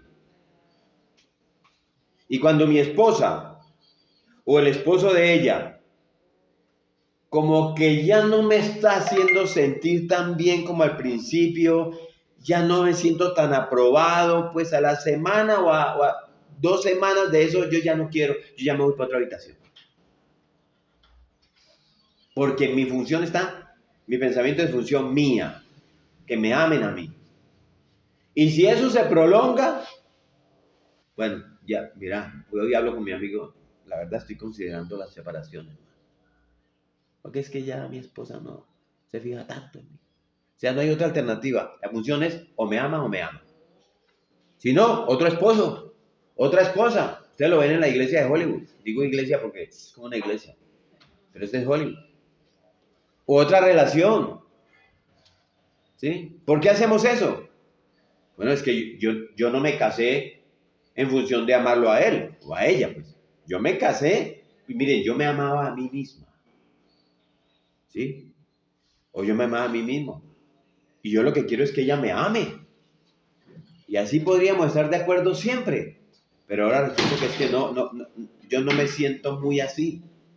Y entonces voy perdiendo interés en mi relación. Mis hermanos, miren, si me han seguido bien esto, escúchenme esto. Cristo no fue a la cruz para sentirse amado. Empecemos por ahí. Él fue a la cruz para enseñarme a amar. ¿Somos sus talmidim? Entonces, Carlos, como tu pregunta está respondida, yo tengo que buscarlo a él para que me guíe una y otra y otra y otra y otra vez. Porque es que lo peor de todo esto es que cuando Cristo me dice en este texto que yo debo amar a mis enemigos, Él no está usando la palabra fileo, que es el amor por el ser humano, ¿sí? Como el amor de los filántropos, por eso dicen filántropos, ¿sí? De ahí viene esa palabra. Porque Él pudo haberme dicho, amad a vuestros enemigos filialmente. Como cuando decíamos la otra vez, yo te amo en el amor de Cristo. Tranquilo. Y uno dice, bueno, si es así estaría bien. Yo voy a amar a mis enemigos como un filántropo. Ah, este hombre ama a su enemigo, un filántropo. Pero Él no me dice eso. Y tampoco usa la palabra storge, ¿sí? Que es el amor más cercano, como entre padres e hijos, ¿sí? A Cristo se le ocurre usar en este texto de Mateo 5 la palabra ágape. Incondicionalmente. Si usted ve la traducción al griego es ágape. Amad a vuestros enemigos incondicionalmente. Oh, muy duro. Y si usted lo piensa, eso es como lógico, ¿sí? ¿De qué otra manera yo voy a poder amar? Sí, porque si es mi enemigo, ¿qué condiciones le voy a pedir? La única manera como yo puedo amarlo es sin condiciones. Porque es mi enemigo.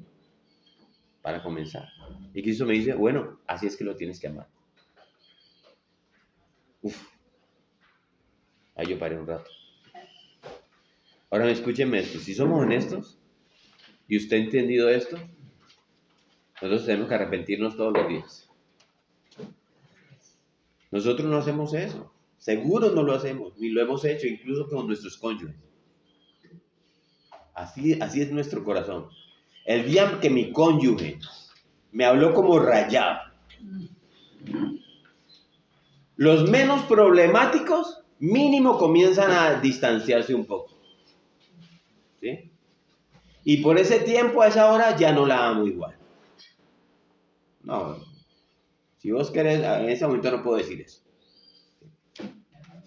Vea, pero si eso se prolonga, ya sabes. ¿Sí se dan cuenta lo lejos que estamos de ese estándar? Lejos.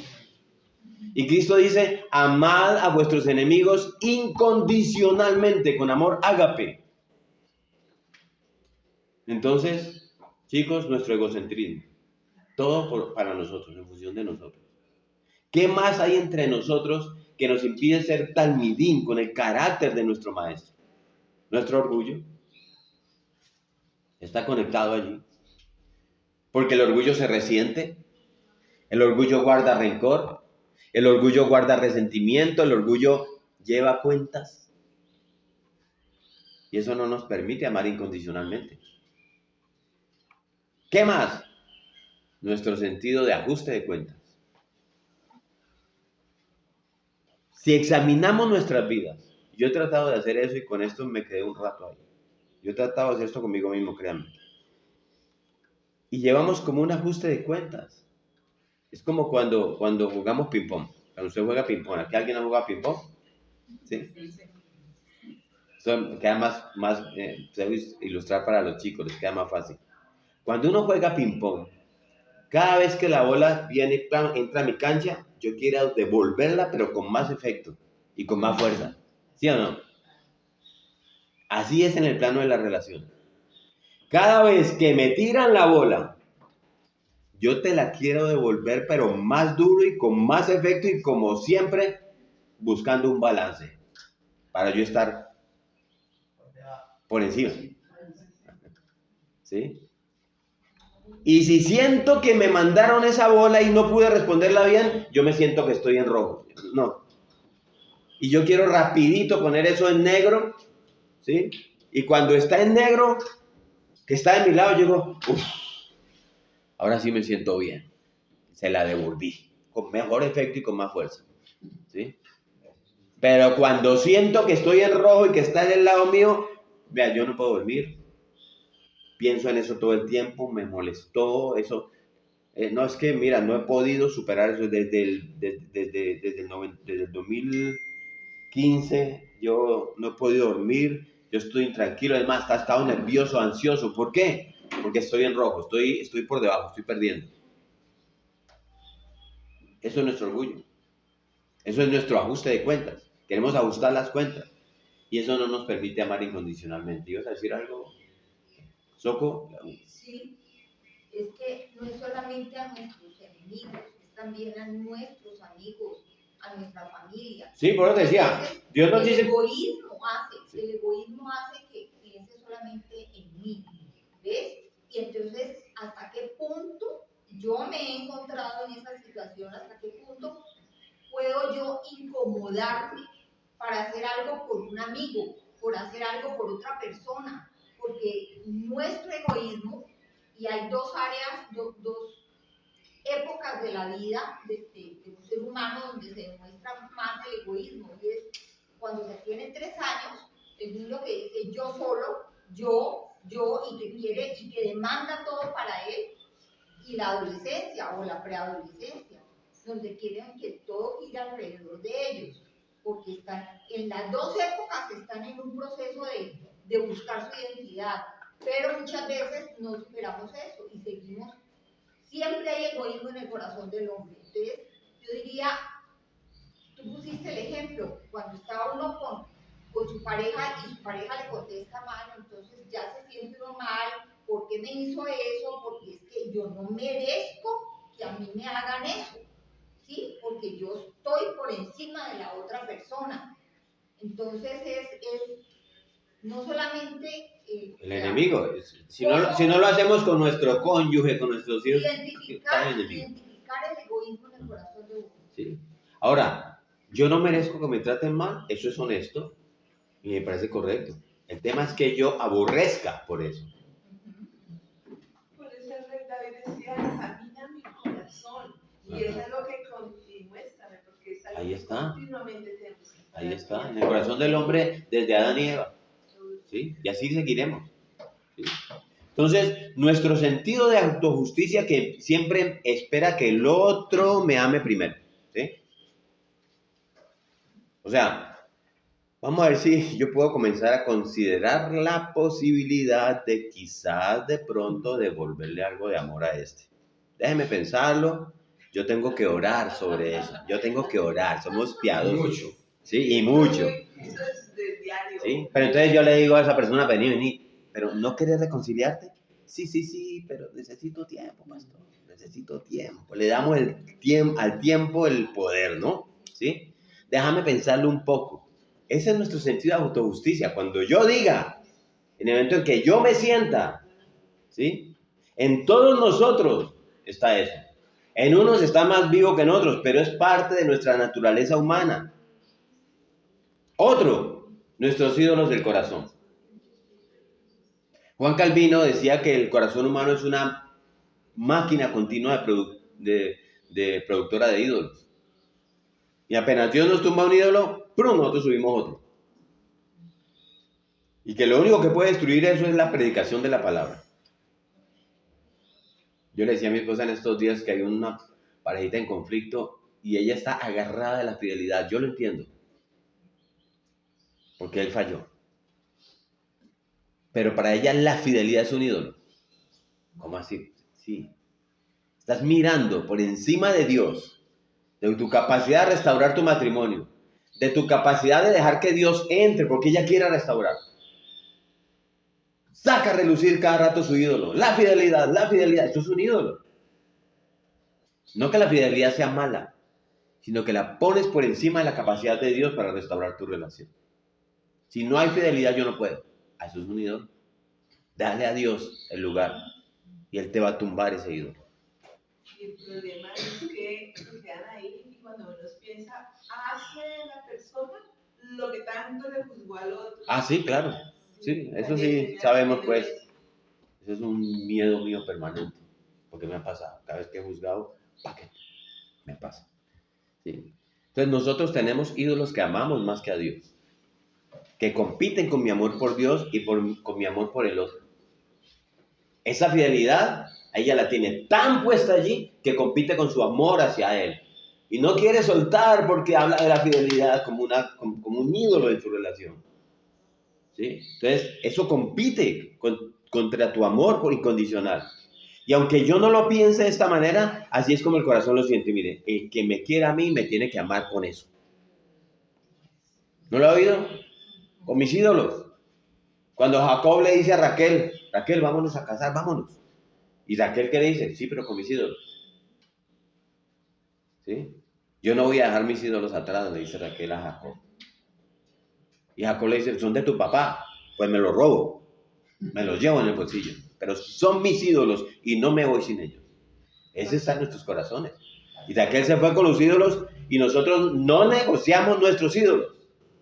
En ese caso, por ejemplo, en esa lucha que tiene con la infidelidad, es porque el ego está tan grande que como fue que a mí me pudieron... Sí, es el dolor. El trabajo que a nosotros nos ha tocado cuando trabajamos con pareja es desbaratarle ese altar que le ha puesto a eso, ¿sí? Porque yo cojo, bueno, hay algunas parejas que lo permiten, hay otras que no, como Raquel, no puedo. Yo voy con mis ídolos para todos lados, ¿sí? Porque cuando yo le desbarato ese ídolo, ella abre su corazón o él y dicen, sí, yo la amo. ¿Te das cuenta? ¿Sí? Y cuando nos vamos al estándar de Cristo que dice, adúlteros, todos. Tú deseaste a una mujer sin tocarla, la codiciaste.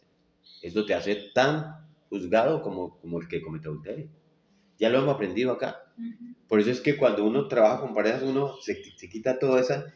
Mire, yo no puedo trabajar con una pareja, por ejemplo, las mujeres que son más emocionales. Lleguen donde él ha fallado, ha cometido adulterio, y ella, la pastora o la líder o la que quiere dar consejería, tiene ese problema, no lo ha superado y puede juzgar, venir. No, es que estuvo mal hecho.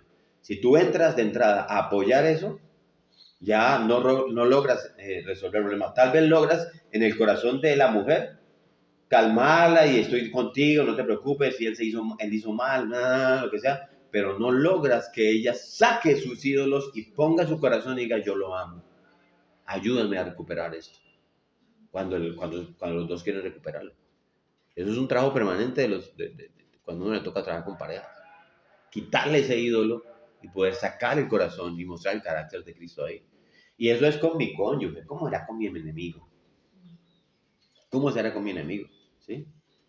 Y en un último lugar, va a haber más, posiblemente, aquí no puse más, no amamos al otro incondicionalmente porque, como leí una vez de un escritor cristiano, usted no puede amar hasta que no haya sido amado. Y así por eso es que la formación de los niños en amor, ¿sí? Y luego solamente puede amar hasta el grado en que usted haya experimentado ese amor. Y si somos honestos, nosotros tenemos nuestras cisternas, nuestros tanques muy vacíos.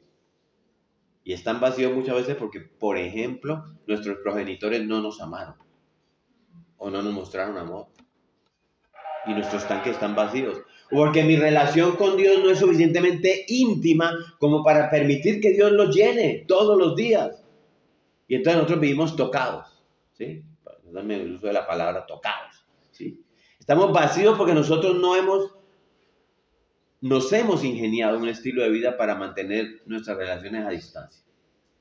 E incluso con nuestras parejas, con nuestros amigos. De manera que me permitan ser como yo soy. Pero mantener relación a distancia no permite que el amor de Dios fluya a través de esos que Dios ha puesto a nuestro alrededor. Y yo he estado ahí, muy reservados y distantes. Los hombres somos muy de ese estilo. Vaya a una reunión de amigas y se abrazan y lloran. ¿Te acuerdas, Carmen, en el retiro de parejas? Hombres y mujeres separados, la mujer hablando de sus cosas, 3 horas ya. Nosotros, muchachos, ¿no? ¿Todo bien? Hasta 3 y 4 van al baño. Sí. Van juntas y todo. Uno no.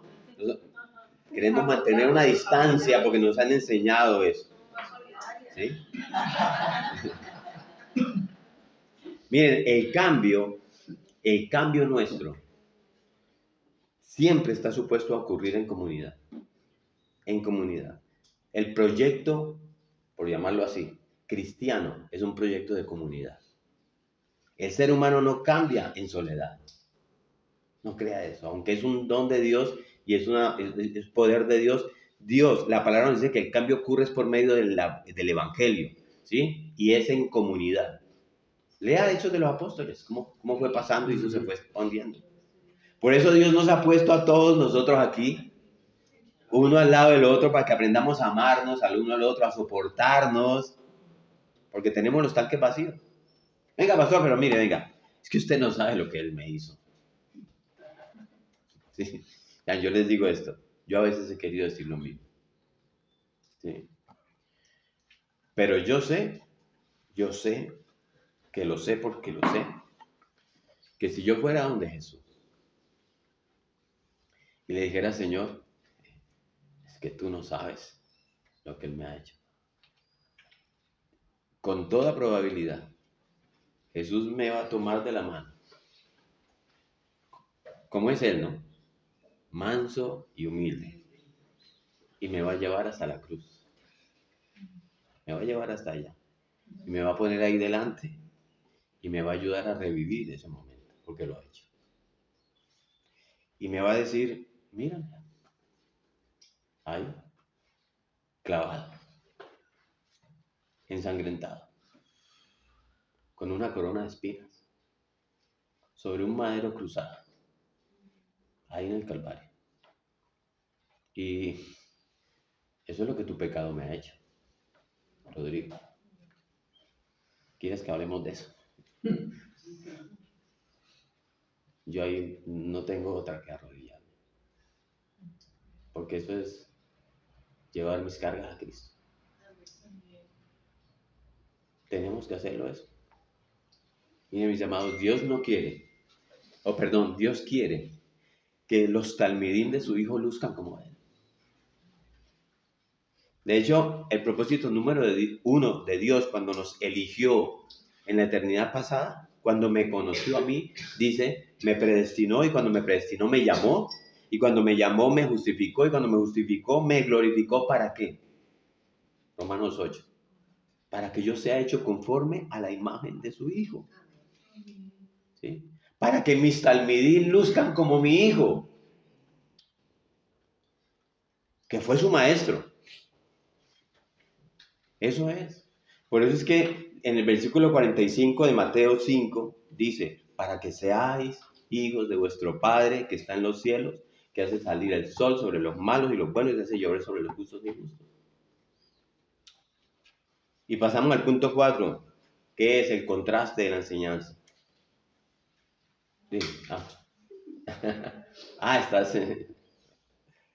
Pastor, aquí aquí en la traducción del lenguaje actual dice, así demostrarán que actúan como su Padre Dios que está en el cielo. Eso es lo que estamos hablando. Mis talmidín, ¿sí? Van a actuar como el maestro, ¿sí? Entonces Cristo quiere que nosotros entendamos claramente que tiene que haber una distinción entre los discípulos de Shammai, los de Hillel, los del mundo y nosotros. Y entonces, ¿qué dice en el versículo 46 y 47? Alguien que lo lea. Porque si amáis a los que os aman, ¿qué recompensa tendréis? ¿No hacen también lo mismo los publicanos? Y si saludáis a vuestros hermanos solamente, ¿qué hacéis de más? ¿No hacen también así los gentiles? Sí. O sea, Dios nos hizo a su imagen y semejanza y Él sabe que la tenemos como distorsionada, ¿sí? Pero la tenemos. Manchada, pero la tenemos. Esa imagen incluso es capaz, por la imagen de Dios, en muchas ocasiones de hacer cosas que se parecen a Dios. Como amar, pero a quienes me aman. Está amando. O por ejemplo, saludar, pero a los que me saludan. Y entonces no, parecen a la imagen de Dios. Y Dios dice, pero si haces eso, que otros pueden hacer con esa imagen tan manchada, que no han sido regenerados, y la tuya que ha sido regenerada, que todavía no está glorificada, pero está regenerada, ¿cómo vamos a conocer la diferencia entre unos y otros? Ahí está diciendo eso. Dios quiere que yo pueda amar no solamente a quienes me aman, no solamente a quienes me hacen sentir bien, no solamente a quienes me aprueban, sino a todos, incluso a mis enemigos. ¿Para qué? Para que pueda ser como vuestro Padre. ¿Sí? Juan 3:16, todos nos sabemos esa cita, ¿cierto? Que dice que tanto amó el mundo a Cristo que Dios le dio a su Hijo. Eso no dice, ¿cierto? Ahí no dice, el mundo amó tanto a Cristo que Él le dio a su Hijo, no. Ahí dice, tanto amó Dios al mundo. Y usted puede agregar ahí, al mundo que lo rechazó, al mundo que lo recibió, al mundo que no lo amó, al mundo que lo odió. Tanto amó Dios a ese mundo que tomó a su Hijo y se lo dio al mundo que lo odiaba. Y yo creo que la muestra más grande de eso, de las palabras de Jesús diciendo amen a vuestros enemigos, es Él en la cruz. Entendiendo que todos por los que murió eran enemigos de Él. Todos. Y vamos a ver qué pasa en el momento de la cruz, ¿sí? Entonces, ¿para qué le dio al mundo a su Hijo? ¿Sí? Y Dios está diciendo, porque ahí hay gente que yo quiero hacerlos como mi Hijo. Allí hay gente, no todos van a ser. Y yo voy a formar mi carácter en ellos. El carácter de mi Hijo lo voy a formar en ellos. Y ellos no van a ser discípulos.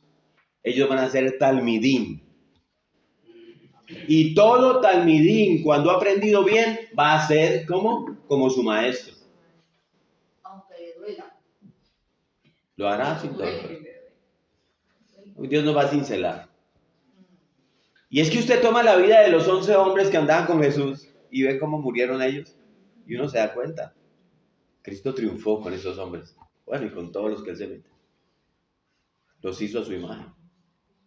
Esa gente no murió porque tenían mucho conocimiento de Dios. Esa gente no murió porque tenían un PhD en cristianismo y relaciones personales ahí en su cabeza. Esa gente murió con el carácter de Dios. ¿Sí? Pero nosotros, mis hermanos, no tenemos el amor de Dios. El amor de Dios, que es un amor dador. El nuestro es consumidor del otro, ¿sí? De lo que Él puede ofrecerme. El amor de Dios es un amor sacrificado y ahí empezamos a tocar el tema de 1 Corintios 13. El mío quiere que se sacrifiquen por Él, ¿sí o no?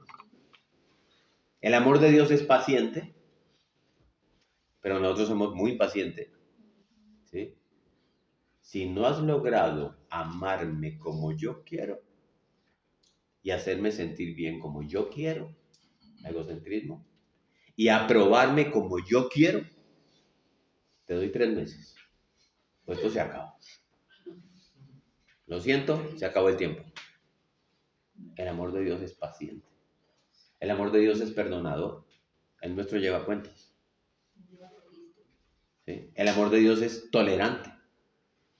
El nuestro quiere que sean tolerantes, ¿no? Con Él, pero intolerantes con el otro. El amor de Dios es un amor reconciliador. El nuestro. No, pastor. Que Él dé el paso primero. Y yo luego lo voy a pensar. Y yo voy a orar por eso, ¿no? Porque tengo que orar esto con Dios mucho. Vamos a ver qué me dice Dios. No lo tenemos. Sí. Los talmidín no tenemos el amor de nuestro maestro. Entonces, el amor es un amor que ofrece al ofensor chance, oportunidad, sin medida, sin medida. ¿Se acuerdan con Pedro? Allá en la oscuridad, Pedro, vos eras de los que andaban con él. No, yo no conozco a ese hombre. Pedro, no me digas que no. Vos andabas con él. Que no, hombre, que no lo conozco. Que no entiende. Oigan, este es uno de los que andaba con él. Maldita sea que no lo conozco. Así dice la Biblia. Maldijo. Y Cristo muere y resucita. Y lo primero que dice, vayan y díganle a mis discípulos y a Pedro. Yo imagino a los otros 11, y dijo Pedro, hermano, prepárese para ver qué le va a decir el maestro. Que venga con nosotros, pero a usted, hermano, a usted, Pedro. Y el maestro resucita, el maestro se encuentra con Pedro, no le dice nada. Nada. Venga, vamos a comer. ¿Para qué? Ya Pedro había recibido su convicción. No era necesaria una confrontación. El amor del Señor no guarda rencor de faltas realizadas. Él ama cuando Él no es amado. Es un amor tan especial que perdona cuando nadie le está pidiendo perdón. El Señor está ahí crucificado y ¿qué dice? Padre, perdónalos porque no saben lo que hacen. Miren, ¿cuántos de los que estaban allí en la cruz alrededor de Cristo estaban pidiendo perdón? Ninguno. Hay una enseñanza por ahí que dice que, vea, usted no tiene que pedir perdón a menos que usted no tiene que perdonar a menos que se lo pidan. Que le pidan perdón. Eso no es bíblico. Miren la cruz. Por Dios. Perdónalos. Nadie estaba pidiendo perdón. Es una decisión que yo tomo. Hemos hablado mucho de eso. No basado en las condiciones del otro, en cómo está el otro. Es basado en un amor incondicional que viene de Dios. Que viene de Dios, Carlos. Y que lo pone en sus talmidín. El amor de Dios es un amor que busca al otro cuando el otro no lo busca. ¿Le ha pasado a usted? Que insiste. Manda un profeta, luego manda otro profeta, y luego otro profeta, y otro profeta, y otro profeta. El Señor insiste. Y cuando yo no queda ninguno de sus profetas, pues les envío a mi hijo. Es un amor que no se cansa. Es un amor que no se ofende cuando el hombre le responde fríamente y que lo ignora, ¿sí? ¿Y nosotros qué? ¿Qué hermano, cómo estás? Y uno le da la mano y ¿qué le pasa? Me saludó con ese saludo tan frío. Miren la líder. Ni me saludó. Y uno dice, hermano, ¿usted le preguntó qué le pasa? No, porque siempre me saluda bien, efusivamente. Precisamente, hermano. Precisamente. ¿Tú sabías que el viernes le dijeron que su hija tiene cáncer? Ay, no lo sabía. Habla con tu hermano. Habla con el otro. No conoces su condición. No la conoces. No sabes por lo que está pasando. De pronto simplemente, hermano, ¿te pasa algo? ¿Por qué? No, porque es que siempre me saludas bien y hoy estuviste como muy frío. No, mira, anoche no dormí bien, estoy cansado, eso es todo. No tiene que ser tampoco algo tan grave. ¿Sí? Pero ¿sabes por qué cuestionamos así, rapidito? Porque yo quiero una relación para que me amen. para que yo sea el centro, para que me hagan sentir bien, para que me hagan sentir aprobado. Y hoy en ese saludo no me sentí así. Entonces yo, ¡tum!, la tiro de una. Ya eso es suficiente para yo cuestionar al otro. Un simple saludo. Mis hermanos, démonos espacio, el tiempo. Por favor, miren, ustedes no saben la condición del otro. Nosotros no sabemos la condición del otro. Entonces, la razón por la que Dios me está mandando a amar por encima de todo, aún a mis enemigos, es porque esa clase de amor solo es posible en quienes mora el Espíritu Santo. Y a quienes el Espíritu Santo está llenando. Y cuando digo llenando, no es que usted siente que se va llenando y tenga un poquito más, no. La llenura del Espíritu es cuando el Espíritu toma control sobre ti. Ah, y hay más. Porque es que Dios sabe también cuando yo comienzo a amar así, esa forma de amar, y ahora decía mi esposa, esa manera de amar como Dios ama, de manera natural, va destruyendo mi egocentrismo. Cuando yo aprendo a amar así. Solito, naturalmente, mi orgullo, mi rendir cuentas, mi llevar cuentas, mi autojusticia, mis ídolos. Dios te puso allí, aquí, en esta congregación, te puso a ti, a mí, para que juntos, como hermanos, nos podamos amar. Les digo eso. Porque yo no puedo amar hasta no ser amado, y luego yo solamente puedo amar hasta el grado en que yo haya experimentado ese amor. Entonces hagámoslo. Y ciertamente Dios puede abrazarme. Yo lo he sentido. Yo lo digo y yo he experimentado en mi intimidad con Él. El abrazo de Dios. Pero ¿saben qué? Dios ha decidido poner su amor en hermanos, cuyos brazos tú lo puedes sentir físicamente. Y yo soy esa persona, y tú eres esa persona, y tú eres esa persona. Todos somos esa persona. Y algunos saben amar más que otros, sí, está bien. Por eso es tan valioso, aunque a algunos les cueste trabajo, o nos cueste, el abrazo que el pastor nos ha acostumbrado a hacer al inicio del culto. De eso se trata. Por eso dice, abraza a su hermano con el amor de Dios, dígale, ese es un abrazo de parte de Dios. Y en quinto lugar, veamos cuál es la medida de comparación. Versículo 48. ¿Qué dice el versículo 48? Sed pues vosotros perfectos, como vuestro Padre que está en los cielos es perfecto. Imagínense qué comparación. De este lado de la gloria eso es imposible. Pero no por eso no es necesario ni real. Al igual que la ley, que es perfecta, es imposible de ser cumplida, pero es necesaria y es real. Y ese estándar me es necesario a mí de este lado de la gloria. Por eso me lo han revelado. Por eso las Escrituras. Por eso me lo están diciendo las Escrituras.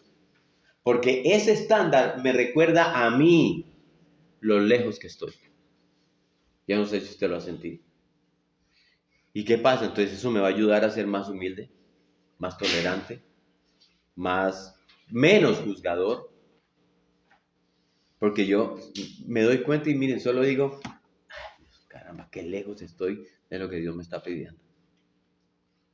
Ese estándar es necesario porque me va a ayudar a entender cuánto dependo día a día de Cristo, de su gracia y de su perdón. ¿Sí? Cuando yo necesito arrepentirme. ¿Cuándo? Todos los días. Y la necesidad que yo tengo que entender que su amor es por gracia.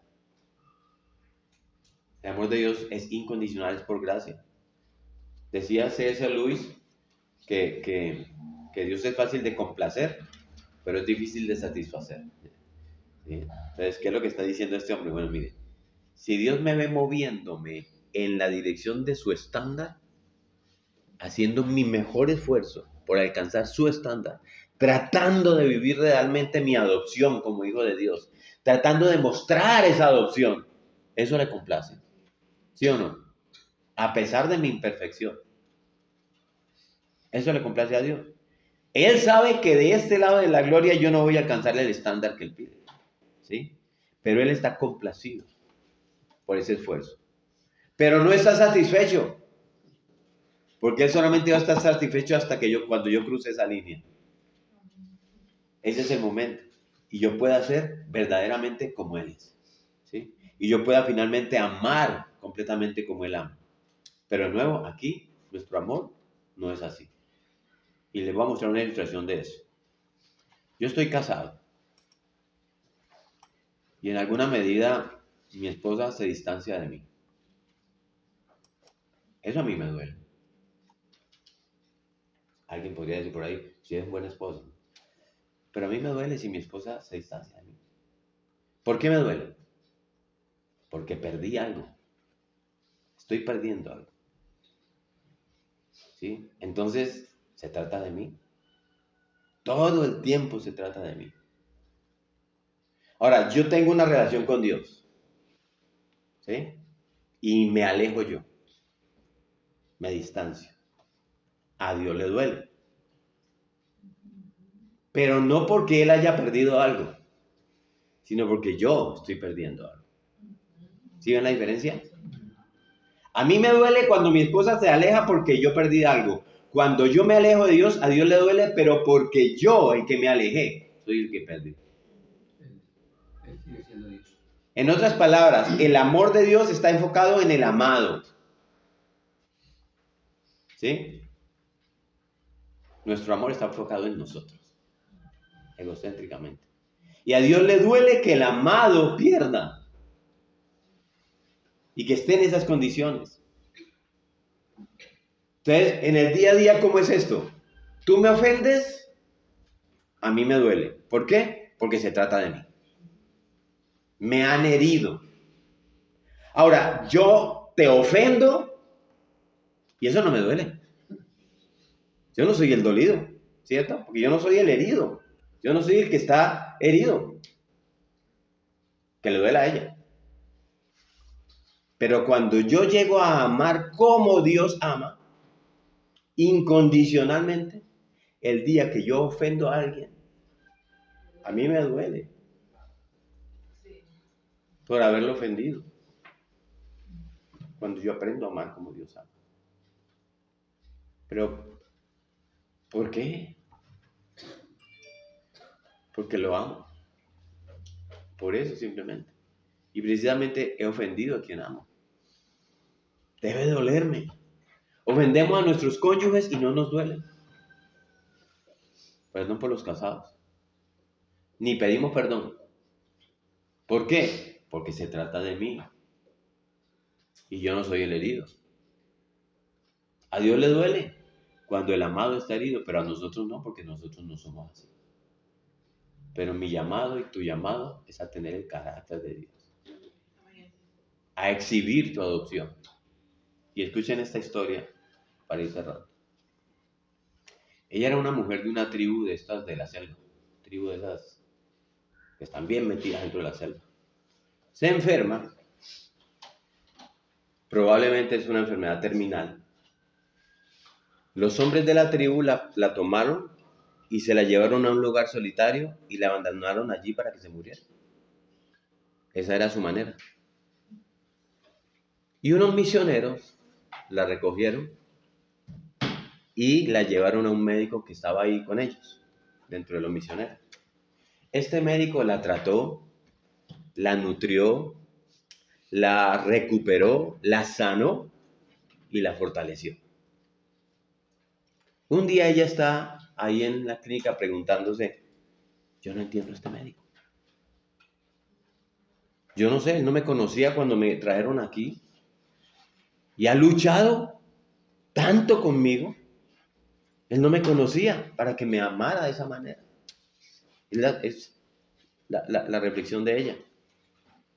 Y los misioneros que están ahí trabajando con ella y presentándole ese día precisamente el evangelio, ¿sí? El médico no está ahí, pero le están diciendo, oye, tú tienes ídolos y tienes que abandonar tus ídolos para abrazar al Dios del que te estamos hablando. Y ella está ahí luchando con esa idea, porque ella ha vivido toda la vida amando sus ídolos y está ahí. Y en el momento en que ella está teniendo esa mayor lucha frente a estos misioneros, por la puerta entra el médico. Y entonces los misioneros le dicen, vea, él sigue al mismo Dios que nosotros seguimos. Y la respuesta de la mujer fue, si ese hombre sigue a ese Dios, yo también quiero seguirlo. Porque el Talmid había luchado y había lucido el carácter de Dios. ¿Sí ven? Se dice que hay 5 evangelios. ¿Cuáles son? El de Mateo, el de Marcos, el de Lucas, el de Juan y el mío. El que yo vivo y que otros leen. El evangelio según Rodrigo. El evangelio según Lucho. El evangelio según Carlos. El evangelio según Diana María. El evangelio según Paul, según Alberto, según Estefanía. El evangelio según Socorro. Ese es el 5.º evangelio. Pastor, pero es que no es fácil. Eso no es fácil. Solo Jesús. Y nadie más puede hacer eso, ¿no? Miren a José. Sus hermanos lo vendieron como esclavo. Este hombre sufrió mucho, se fue a la cárcel. Y cuando sus hermanos vinieron, ¿qué pasó en Génesis 45:15? Dice que José tomó a los 11 hermanos y uno por uno los besó. Los besó. Y ellos no sabían que él era su hermano. Incluso yo me imagino que tuvieron haberse sentido raro. Pero cuando lo supieron, ellos estaban convencidos de ¿qué? Que su hermano se iba a vengar. Y José les dice, no, olvídense de eso. Esto que a mí me ocurrió no estaba fuera de los propósitos de Dios. Cuando tú entiendes eso, Dios quiso que fuera así. Y al final, esto ha sido de gran bendición, dice José. Y los perdonó sin sacarles cuenta. Él rehusó hablar de eso. No, pero venga, pastor, ¿sabe qué? Lo que pasa es que José es un prototipo de Cristo.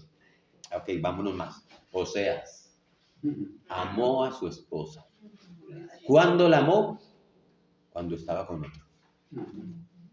Y él fue y pagó por ella. ¿Sí? Yo me la llevo, es mi esposa, y la amo. ¿Ah? Pastor, pero es que Oseas era un profeta. Y Dios lo usó para ilustrar la historia entre Dios y su pueblo. Moisés, vámonos con Moisés. Moisés vive en una generación que hizo que Dios le impidiera entrar a la tierra prometida. Y Dios quería eliminarlo a todos. No sé si se acuerda de ese pasaje. ¿Sí? Voy a comenzar un pueblo nuevo a partir de ti, Moisés. Moisés le dijo, no, Dios, no hagas eso. Te ofrezco mi vida. Pero a ellos déjalos entrar a la tierra prometida. Moisés amó su generación. Y si usted quiere más en el Nuevo Testamento, Esteban. A gente que no le estaba pidiendo perdón, ¿qué dijo? Padre, perdónalos porque no saben lo que hacen. ¿Cuándo lo dijo Esteban? Mientras las piedras le golpeaban la cara, le golpeaban la cabeza, le golpeaban su pecho, él amó a los que lo apedreaban. Y Jesús amó a los que lo crucificaron. ¿Cuándo lo hizo? Él no hizo como nosotros, dame tiempito. Él no esperó al domingo. Cuando yo esté resucitado y el dolor haya desaparecido y yo haya vencido la muerte. No, mientras él estaba colgando el madero cruzado ahí en el Calvario. Él los perdonó. Entonces nosotros, mis amados, no lo hacemos. ¿Saben por qué? Porque nos amamos mucho, demasiado, y creemos que se trata de mí. Pero si aprendemos que se trata de exhibir el carácter de Dios, del Padre que me ha elegido, del Hijo que me ha redimido y del Espíritu que vive en mí, yo haré de ese amor mi meta y mi propósito. ¿Sí? Mi estilo de vida, mi misión, y lo voy a perseguir hasta que pueda cumplir y ser fiel a mis promesas. Pero si la vida es acerca de sentirme bien, si la vida es acerca de sentirme aprobado y sentirme amado, yo no puedo hacer eso. No hay manera. Nosotros tenemos que arrepentirnos. Hoy, mañana, pero tal vez es hoy. ¿De qué? De no amar como Cristo nos ha mandado a amar. Y 2, de ser unos talmidín con un carácter que si la gente se fija en nosotros para determinar cómo es nuestro maestro, como lo hacían en el primer siglo, nuestro Señor va a quedar muy mal parado. Lo vamos a deshonrar. Pablo no hizo eso. Los 11 no hicieron eso. Ellos en sus imperfecciones supieron cómo exhibir el carácter del maestro. Amén. Amén, amén. Alguien que nos ayude con una oración para Yo cerrar. quiero orar.